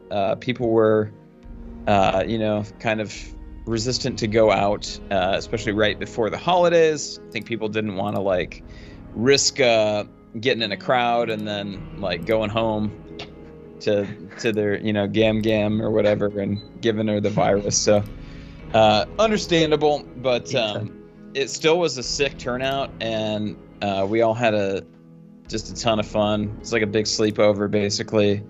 All of us sitting around, slugging back cold ones, cracking them, And then it just got better, video games, better and better for you, Kevin, as you moved on. Why don't you talk to us a little bit about how you spent your New Year's? But I'm so sorry, I need to go to the restroom. So yeah, I played. The Shuba show was. Sorry. Jordan did Vitesse X. There nice. it is. There you go. It works. Nice. Thank you. Nice. Thank you. It was Vitesse X, me, and Esprit on the 30th, and then the 31st was George Clanton, Nike Jemmy, Vitesse X DJing between sets, and Cowgirl Clue at Lincoln Hall. And it was kind of funny. It was my cousin Patrick was doing sound at Lincoln Hall. I just didn't even know that he was working there. It was like, hey, what are you doing here? It was kind of fun to catch up with him. But had a nice New Year's with the fam. Just kind of hung out, drank. Had the most exciting part was getting home that night. I looked on my phone, and Ubers were gonna be $50 for a 2-mile ride home, and I was just like, no, I refuse. And I had George's. I had lent George my fog machine and my guitar, so I had to carry these things. So I was like, you know what? I'll take public transit. I haven't taken CTA in a while, and it's free on New Year's Eve. So that sounds like the best solution. So I took a train that was nearby up north to Belmont, which is pretty much a straight shot to my house. And then I waited for a fucking hour for the bus outside. It wasn't like freezing or anything, but and I'd also like cleared out the green room fridge of any remaining beers. So I was just like, well, fuck it, and I just started, cracking cold ones on the street until the bus showed up. And so I got on the bus, and I'm like getting like just so hungry, and there's a guy sitting across from me just with this like never-ending bag of greasy curly fries, and it smells so good. And he's got like an array of dipping sauces. He just keeps pulling out new sauces and like dipping fries in, and I'm just like losing my goddamn mind. So I get home, and it's like 4 a.m, and I turn on the oven, and then I put the fries. There was like a bag of frozen fries in my fridge, so I put the fries in there. And then I leave the door open, and then I'm like, I'm going to sit at my desk, like, don't pass out. Don't pass out. Oh, my God. So I wake up, and the stove is going off, and I'm like, oh, shit. And I go in the kitchen, and there's just, like, black smoke coming out of the stove. It's like, oh, no. Jesus I open it, and, like, the pan of fries is just black. And I'm like, no. Your roommates must have been pretty excited about that. Then the fire alarm starts going off, and I'm like, oh fuck. So I've like go find a ladder and like get the ladder up, and I like turn off the fire alarm, and the kitchen's just like full of smoke. So I like go to open up the window, and we've got like these cheap, plastic climate guard shitty windows, and the 2 like pegs keeping the top part of the window on the track. I whip the bottom window open with such force that it just comes like swings outwards, and the full weight of the window hits me right on the bridge of the nose. Oh, so it's like, my God. I'm bleeding. I'm like screaming, just like swearing. I'm still just like so goddamn hungry. So I like, take these fries. I like throw them out the fucking window just to like get them out of the apartment. like open, I've got all the windows open. I got fans running, and I just like opened the fridge and grabbed a fucking Soylent and chugged it and went to bed, and I was so pissed. So this was kind of the situation that you were in. Yeah. So that was how I rung it. That's how you started 2022. Yeah, wow. Absolutely. And then the next day I was just like, like I don't drink all that often, so like going to a show and like getting drunk. Like I had a wicked hangover the next day, and I think I had just ate like all shit like the entire next day. I went to Burger King. I got an Impossible Whopper. I ordered a Sarpino's like vegan calzone like later that day. Like chugged like 5 Soylents, just absolute garbage. It's like wow. Get on the couch. Well, thanks for taking us on that journey. Sounds like you had the most exciting holiday season out of anyone. Congratulations. Yeah. Tech, I'm really sorry I spoke for you. I should have given you a chance to talk about a Quiet Reset. If there's anything else, the VTEX X remix. Is there anything else you wanted to go over that you've been up to or working on? Mm-hmm. No, I mean that Quiet Reset. I had the same thing that happened to you with Endless Mega Tower, because I only had like 3.5 songs done for a Quiet Reset. Yeet the curly fries, put out the curly fires, and butt chug a Soylent and go to bed. Happy New Year! Thank you so much for that 420yeti.com. That's about the score. Sorry, Tech. No, yeah, it's fine. Yeah, but yeah, it was just the same sort of deal. I only had 3.5 songs done, and then I remember I talked about this last time, like where last time we did the show where I got locked out of my house and stuff, and I couldn't get back into my house to finish the fucking album. Oh right, so that was this album. Yeah, I recorded the last 6.5 songs in the last 2 days, and was like recording all the way up until like a couple hours before it had to come out. Yeah. So, we work best when our back's against the wall. Mm-hmm. I mean, that's when the Beatles wrote fucking "Don't Let Me Down" and "Get Back," So. And once again, we are as good and as important as that band. And influential as the Beatles. Everyone on Earth knows who we are. And a lot of people hate us because we've compared ourselves favorably against Jesus, and said that we are as big as Jesus Christ. You know, I like you guys better than Jesus for sure. Oh, well, thank you. Thanks. Thank you. So yeah, I don't think there was much. That was incredible, everyone. And what's this? Neo go to park, buy some tank tops is left over from another. We just got to go back to the Skype landing here. And so thank you for joining us for our holiday month recap roundtable 21-22. It's been a blast going around and hearing what everyone's been up to. So folks, even if we're not streaming, and we do miss you when we don't stream, but thank you for understanding that sometimes we are just too GD busy. It's been rough this last month especially has been pretty rough. Molitovic for 333, thanks for the laughs and streaming tonight. Molitovic, thank you. Thank you, Molitovic, for all that you do. Jeez Louise, that is fantastic and very sweet of you to say. All right, so we got about 20 minutes left, and I think that now would be a great time to update the Spotify playlist, which is something that hasn't happened in a good number of years. Quite a while.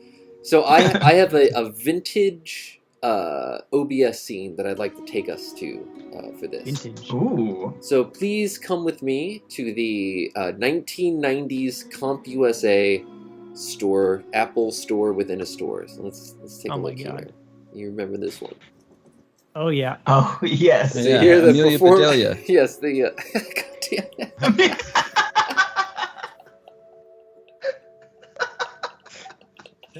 Amelia Bedelia. Oh man. Only 90s kids, right? Really good. Really good. So I'm gonna go ahead and that internet logo on the left there. That'd be so great on a white shirt. I would wear the fuck out of that t-shirt. I like the hand crank guy on the left there. Yeah, I forget you made these GIFs, but they're a very talented, funny, cool person that posted a bunch of stuff on Tumblr.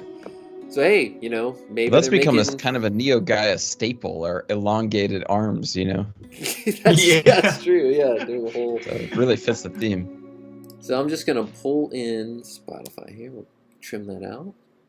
And we'll make this reasonable here. Pull this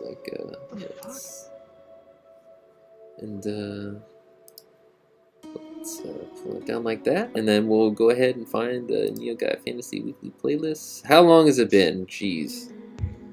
Who can say anymore? And I'm covering up our faces here. So the trick will be, now Tech. Yes. I'm relying on you to assign a Final Fantasy VII weapon to each of us based on our picks.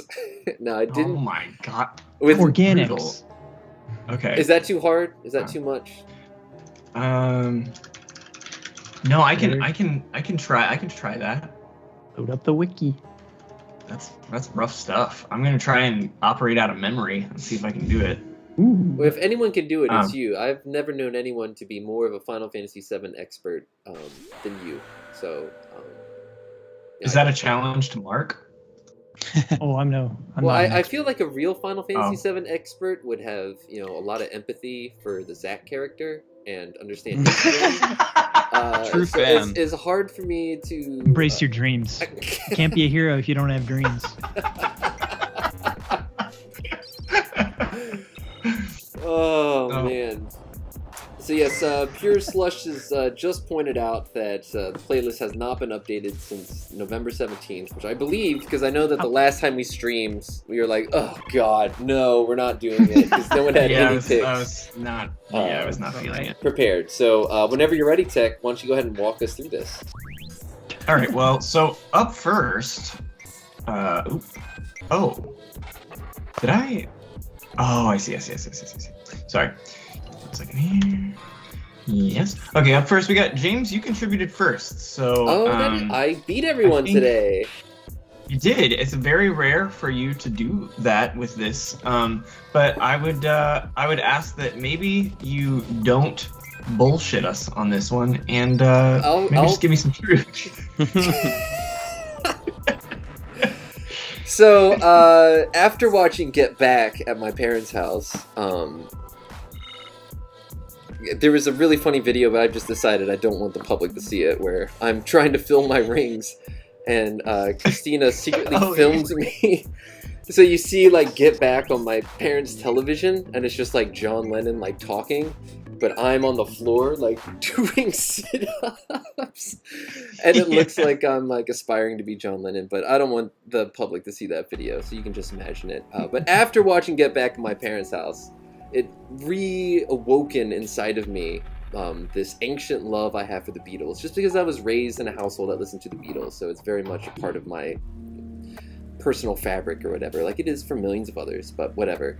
So on the plane, I'm like, oh god, I have to listen to the Beatles. So I listened to Get Back, and I listened to Let It Be and Imagine and All Things Must Pass, and it was all deeply satisfying. There's some new, like, 2021 mix of Let It Be, Don't Waste Your Time, it's shit.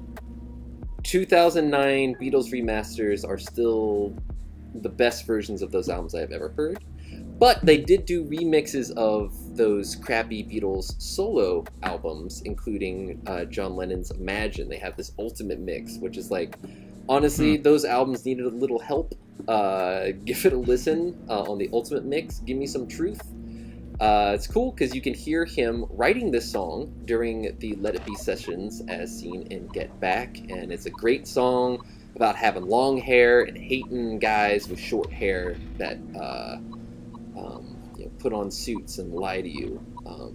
So yeah, Give Me Some Truth. It's a great song, and that's my first pick. Second, here we go. Second song, why don't you tell us a little bit about this one? And isn't it a pity that it's not your last one? So isn't it a pity? It's a song that I've loved my whole life. I love George Harrison's first album after the Beatles, All Things Must Pass, because it's like this massive triple LP, because he had so much material that he was sitting on that John and Paul, as you will see if you watch Get Back, just simply will not let him work on as the Beatles. And so he's just, and he even talks about making this big album. He's like, I just need to get these songs out. You know, I thought about giving them to other people, but I'm tired of it. I'm just going to do my own thing. And he has the idea for the Wu-Tang deal, even way back then. He's like, what if we all just put out solo albums and then we could still come together and be the Beatles, you know? And Yoko's like, I think that's a great idea. And, but the Beatles just broke up after that. But it's crazy because George Harrison, you hear how he was tamed by John and Paul, because George Harrison, like myself, sometimes tends to get too big for his own good, flies a little close to the sun, and All Things Must Pass is a very messy, maximalist album, and it's very clear by the end of Isn't It a Pity that you are experiencing a masterpiece in its own right. This is the best Beatle IMO. Well, I'm more of a John guy, but yeah, it's a thing. I'm a Paul guy. And finally, really, they don't have the Beatles in Canada. Mark's a Ringo guy. Not a Beatles guy. Yeah. And then finally, Dig a Pony, which is a song that was never one of my favorites on Let It Be, and then watching them write it and play it about 20 times in the Get Back documentary, I just really enjoy it way more than I ever have. So that's my third pick. I'll just keep it brief. What is Dig a Pony? What does that mean, and what is it about? Dig a Pony. It's probably, you also see in Get Back that they do something that I also do, which I think a lot of artists do, where they don't have lyrics for something and they just get the syllable count and just say something that sounds good. And I think that Dig a Pony just sounded good. He even talks about, John Lennon talks about, like, just like the D's and the P's, like they sound really good when you sing them. And I think that they're just like, Dig a Pony, that's what it is. He had seen like a prototype of the upcoming Hasbro franchise, My Little Pony, and was very excited about it. Yeah, and he dug it, yeah. So yeah, I got 3 Beatles cuts. That's what's coming from me, Tech. So, well, then I would say, especially in that area, you got George Harrison singing. You got John Lennon on his Imagine, and late Beatles after they had already gone through all the the donation layer is hidden. Oh my goodness! Donation layer obscured. I'm so sorry. Yeti sent 420 and asked if James ended up buying a Sean Lennon NFT, because they're definitely not for bait. We can have a whole episode about the way Sean Lennon makes me feel. It's a very complicated relationship I have with Sean Lennon. But here and now is not the time. I have the donations on top now, so please, someone donate just so we can see if it works. Anyway, I think that your songs, if they were a Final Fantasy VII weapon, I think you would want to run up the spiral staircase in the City of Calm, because at the very top of that, it's in somebody's house, which is weird, but at the very top there's a treasure chest, and if you open it, you can find a weapon for Vincent known as the Peacemaker. So home invasion, that's real cool thing to promote in your video game. And I think you got John Lennon singing about singing on his album Imagine, and George Harrison's general ethos. Late Beatles, I think you're looking at a peacemakers. So to drop this, peace a chance. Yeah. So to drop this in, a gun. I just have to drop in a gun. But that's cool. Do you remember where you get that weapon? Just off the top of your head. Man, I can't wait to play as Vincent in Final Fantasy 7, 4, or whatever. What is happening? We got a donation. Oh, Plums2 donated $5. Cursebreaker X, because it slaps. Thank you, Plums2. Thank you very much. Great. Well, let's just keep moving on. And there's my gun. Here. Oh my god. The Peacemaker. Well, it looks like the Konami light gun for the Genesis, which was called the Justifier.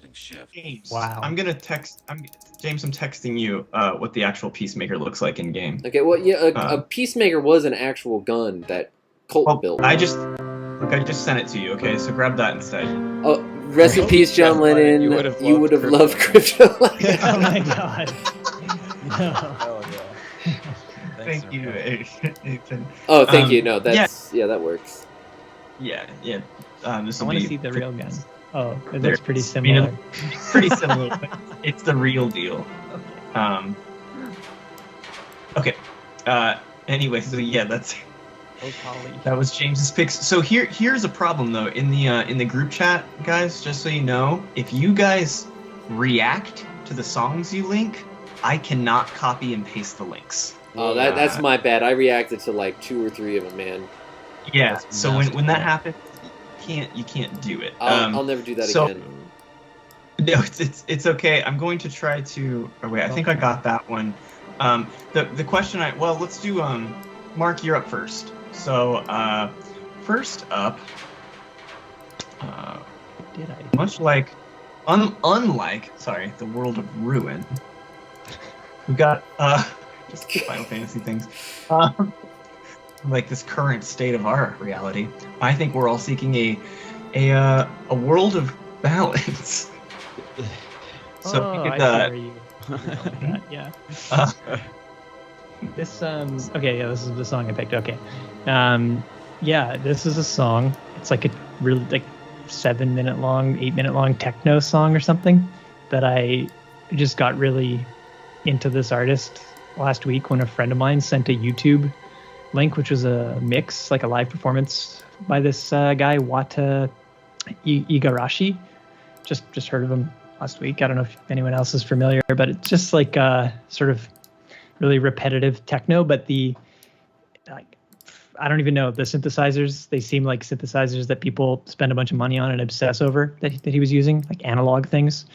But it was him with these instruments in a field near some satellite dishes in like rural Japan, and it was intercutting with like drone footage of like bridges and highways, and then also like sheep and other satellite dishes. And I was just like, the video just like I was like, oh great, some dude just sent me a YouTube link, The Yeti, I'll watch thank this you. later. It's like, Educate John DMP Lennon. feels singing about. Oh my god. So I'm not going to read that one. But thank you very much, as always. We do really appreciate it. And that will be food in our mouths whenever we can go to Japan. So thank you. Thank you.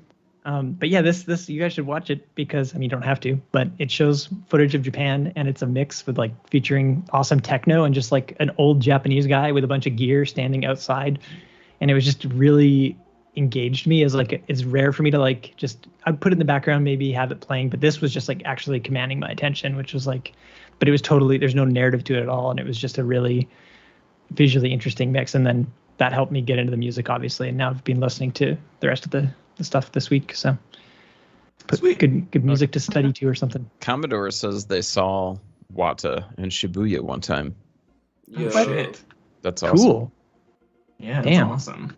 I'm impressed by your Yes, Benny Liquid, we membership. watch anime casually. Yeah. I don't Okay. watch it. You don't watch it You at all. have, but My favorite anime is The Little Mermaid. Oh my god. So anyway, moving I was gonna on. say Final Fantasy 15 Brotherhood. yeah, I should have said this. Epic story, bro. That is cool. Next up, and I think this is very suited to our winter holiday roundtable or whatever.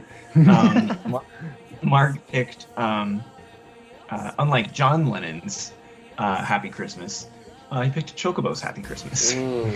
Nice. Yeah, I was sort of on this tip of trying to get Final Fantasy music that would fit with Christmas music, and there was an actual Christmas song by Masashi Hamauzu in like the 90s or something, fully orchestrated, recorded in a studio or something. Sounds fucking awesome. Didn't know it existed until I was like just desperately looking for like Icicle in like tracks, like FF music, but There are holiday themed events from Final Fantasy 11 and 14. Now the 11 one is on an unreleased compilation that's box set only and not on Spotify, but the Final Fantasy 14 holiday Starlight Celebration music is incredible. Nobuo Uematsu made it, and it's just a straight carbon copy ripoff of Edward Scissorhands. Like super dope, like Edward Scissorhands. Like it's beautiful and wonderful, and you should check it out. actually, what would Hamauzu have been doing? Because this is 1996 or 97 or something. What would he have been doing at that? Chocobo Racing or Chocobo Dungeon. Yeah, because he wouldn't have done a mainline FF until like 10 or something, I don't think. But or being involved in anything to do with Chocobos. But yeah, it must have been a Chocobo Racing. That render looks like it came from the Mystery Dungeon games. Oh yeah, nice. But didn't this come later? Who cares? Yeah, it doesn't matter, but it's cute, and if the Chocobo song doesn't fucking annoy you, it's a nice song to listen to. Yeah.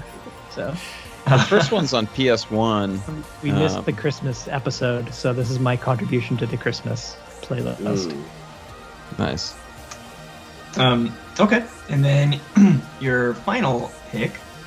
Let me make sure I have this right. Sorry about that last post. I wasn't trying to get James too ready about my hot take about John Lennon being. We missed it. Sorry. Oh my! The screen is so busy. With us over donations is getting like this is amazing. Like block of text. I love it, folks. I mean, that's a great benefit of donating is that you get to see your text forever on the 100% Electronica YouTube channel. So, I mean, good or bad. Get it up there. Oh yeah, we're simul streaming to YouTube. And finally, I think we can all agree that this song's title is our least favorite letter of the alphabet, according to my alphabet tournament. Wow, really? I. Yeah. That came last?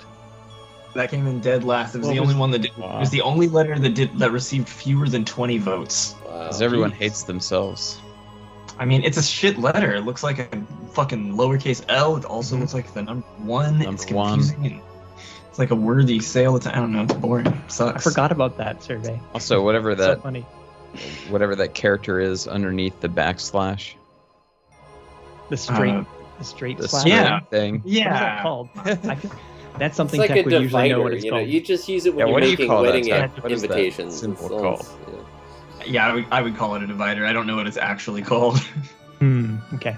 We'll go with a transom flex, or a reverse transom duplicator. I'm gonna try and find out. It's a reverse transom duplicator. Yeah, I can talk about this track while you're Googling. Yeah, straight slash or whatever. Oh, you ready? I want to know. It's known as a vertical bar. Ah, come on. Well, I think we were pretty close with divider. Once again, our intuition shines. Sometimes it's known as a pipe. A pipe. I like that one better. That's better. Yeah, but that's slang. Pipe or pike with a K or a P. Pipe. P is in Peter. I is in I. P is in Peter. Okay, pipe. E. Oh, that's awful. Like what Mario's. Yeah. I don't like that. Of transportation. Is it chosen form? Or is he just? Anyway, what can you tell us about this from the album? What time we have left? It's just I think this is one I. This is pipe, which is followed by two pipes, also known as Roman numeral 2. 2 pipes. Is it lost? They've that's just how lost starts. Loss? Never mind. What? Yeah, like the comic. It doesn't matter. Go ahead.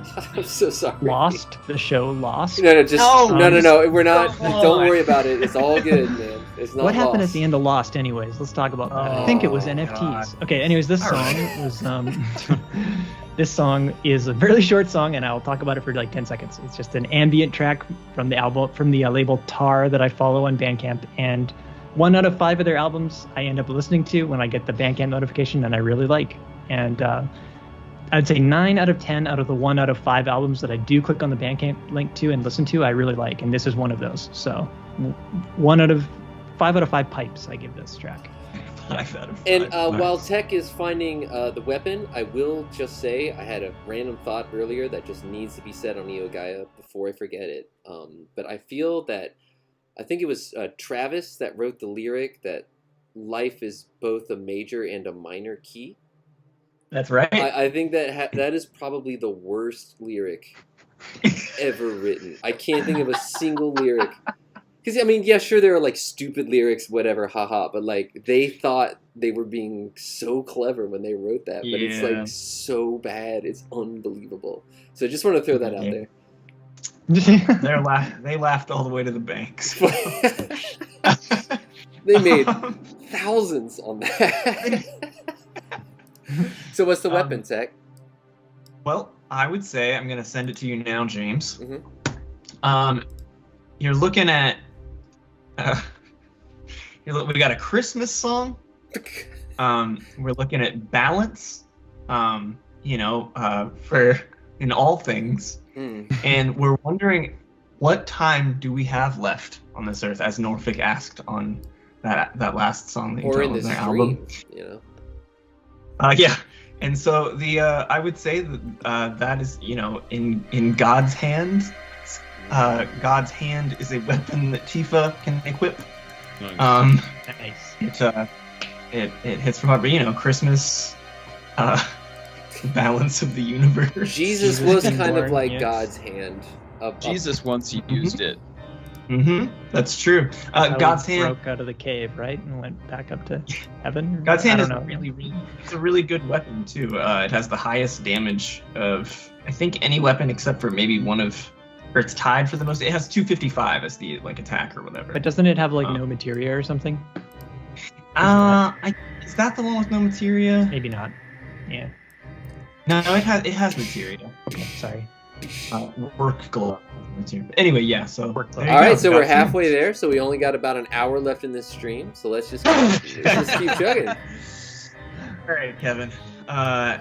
You picked. Oh, I think we can all agree we're very familiar with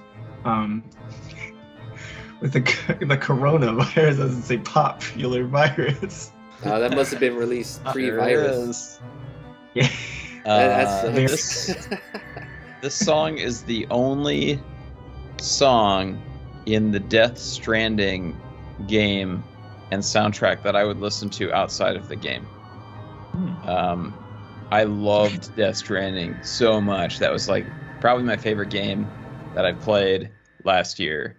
But the music in it didn't do anything for me. It was all kind of like third-rate Radiohead ripoff, like soft singing. I don't know. I don't want to offend anybody that liked it, but all of it rubbed me the wrong way.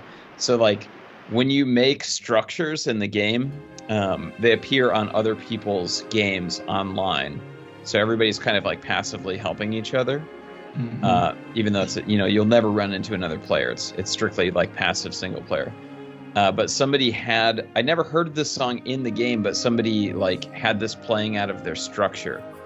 And it just sounds really, really cool, like with the ambient sounds of the game, like diegetically.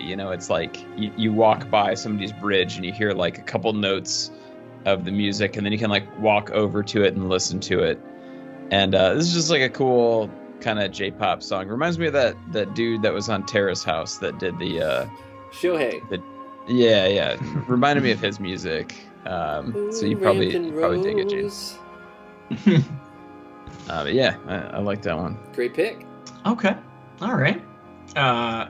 Secondly, well, actually, I guess thirdly, because I can't get your second pick because James hearted it. You want me to send it again? And when what do you know what the song is called? Yeah, it's just called Structures from Silence. Oh, it's the title track? Yeah. Okay, that was the reason I sent it a heart. I love it too. Yeah. This will grind our playlist to a halt. Dude, I cannot find this. I'm sorry. Steve Roach? Steve Roach, Structures from Silence. Oh, I was looking at the wrong Steve. Roachman Steve, as I like to call him. Roachman Steve. Structures from Silence. Steve Roach is way more lowbrow than Steve Wright was. Yeah. Yeah, so this has been, I've been fascinated with this track and this album for years now. I've got a sleep playlist that's like a couple tracks from the Quiet Music albums, and some tracks from the Western Music or Western Spaces album, and then this is kind of the one that is my go-to like sleep track. And the way that he made it was, it's basically a really long loop that goes a couple times, but he said he started the song and kept adding to it, and he let it keep playing continuously until it was finished. So he'd walk out of the studio when he was done working, and he would just leave it looping, and then he'd come back in and add some stuff to it and just sit and listen to it loop. And I thought that was a really cool way to make a song, just not stopping until it's finished, and just totally letting yourself get absorbed into the ambience of the song. Yeah, interesting. Okay, and then finally you got. Oh, this was forced on you by Mark. No pun intended. Lafty neck. You got lafty neck. I'll take it. Forced push. Forced. So. Yeah. I don't think anyone playing May this the fourth game, be with you. Am I right? In the movie, I don't think any of them are force sensitive. I think they're just performers on Tatooine. They don't use the force at all. So I get, I've been craving premium branded content from the Star Wars universe lately. Just strikes every once in a while on a whim. Watch that Boba Fett. I'm a simple man. All it takes is you show me one Tusken Raider during an episode. I'm a happy dude. You show me a Tusken Raider, a Trandoshan, and a Wookiee on the same episode. You got me, hook, line, and sinker. That's all I need to see. So yeah. What do they do? Just fight each other or whatever? You're gonna have to watch it, Mark. Oh. Let's not get into that right now. We're almost 10 minutes over. Describe the whole episode. The story arc.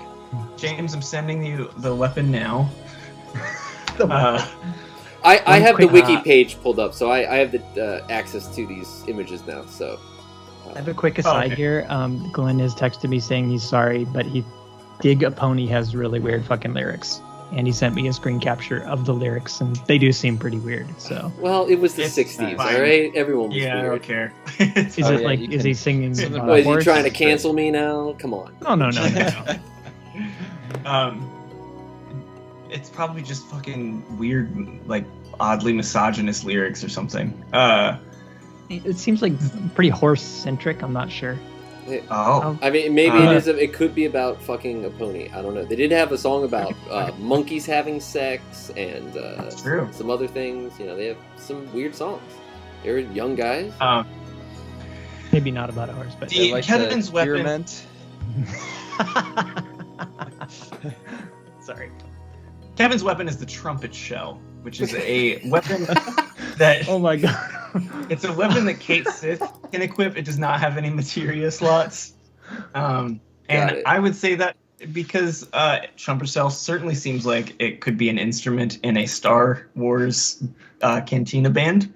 I think if you hold it up to your ear, you pretend that you can hear the sound of the ocean, which is like, structures from silence. There you go. And it's got a great look too, just real distinct and iconic look there.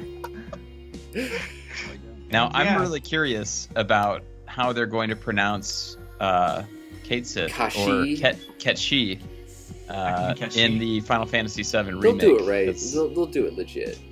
You know, the Japanese phonetic pronunciation is Ketshi, but it's hard not to read as Kate Sith. So yeah, we'll see. Is there voice acting in 14? Is Kate Sith in that game?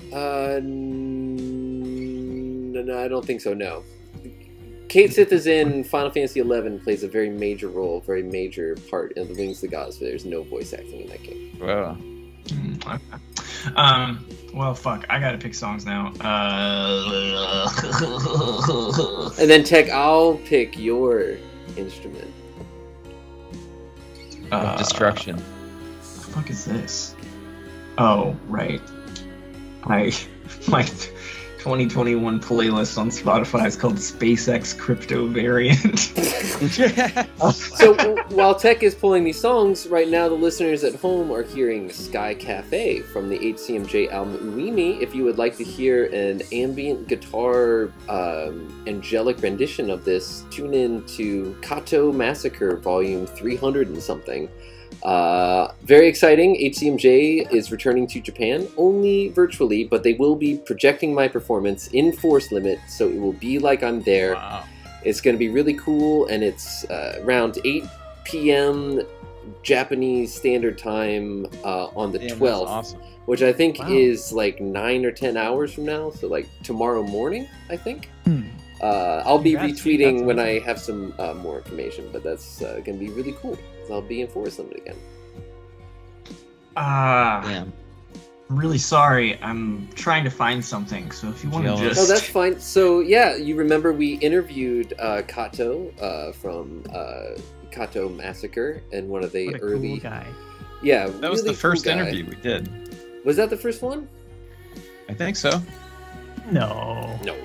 Really? Might have been. Kiss Me Nerdy Girl? Kiss Me Nerdy Girl was the first one we did? Maybe not. Who knows? Not sure. It was so long ago. But here, I'm do gonna... those again. Yeah, I'm gonna post... Oh, I know. Okay. I'm gonna post the info in the chat for anyone who wants to tune in and see a little 8CMJ just cooing away with my little guitar. And I have projected on top of me, digitally, some images of the natural wonders of Asia, which I was missing very much as I sing my songs. Go ahead, Tim. Okay. My first one, I was in the Discord and I was talking to a user in there about post-rock. Excuse me. And it made me think of this band that was at one point, they were like an up-and-coming British band called Hope of the States in the early 2000s. That's after rock was already done with. We're talking. Yes. Post-rock. Right. Hope of the States was a kind of a funny band because they sort of formalized the sound of like the Godspeed You Black Emperor sound into a sort of pop rock format, like verses and choruses and stuff, but still had the sort of screwdriver on guitar kind of wailing sound.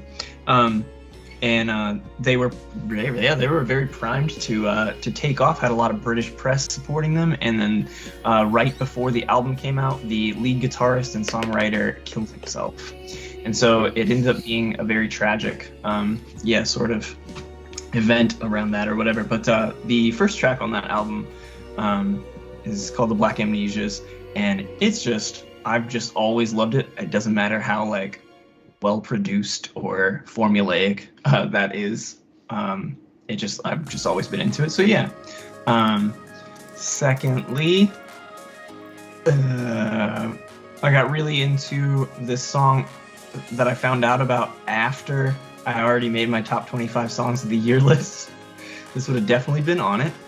It's a song called Like I Used To, which is a collaboration track between Sharon Van Etten and Angel Olsen. And it's very like I get like Springsteen type rock, and it just is just I don't know. Sometimes those kinds of songs, that sort of Born to Run sort of sound, can really get me, and that song in particular does.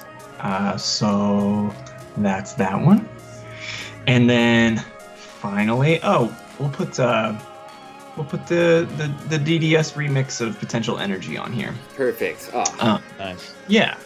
So check that out if you haven't heard it yet.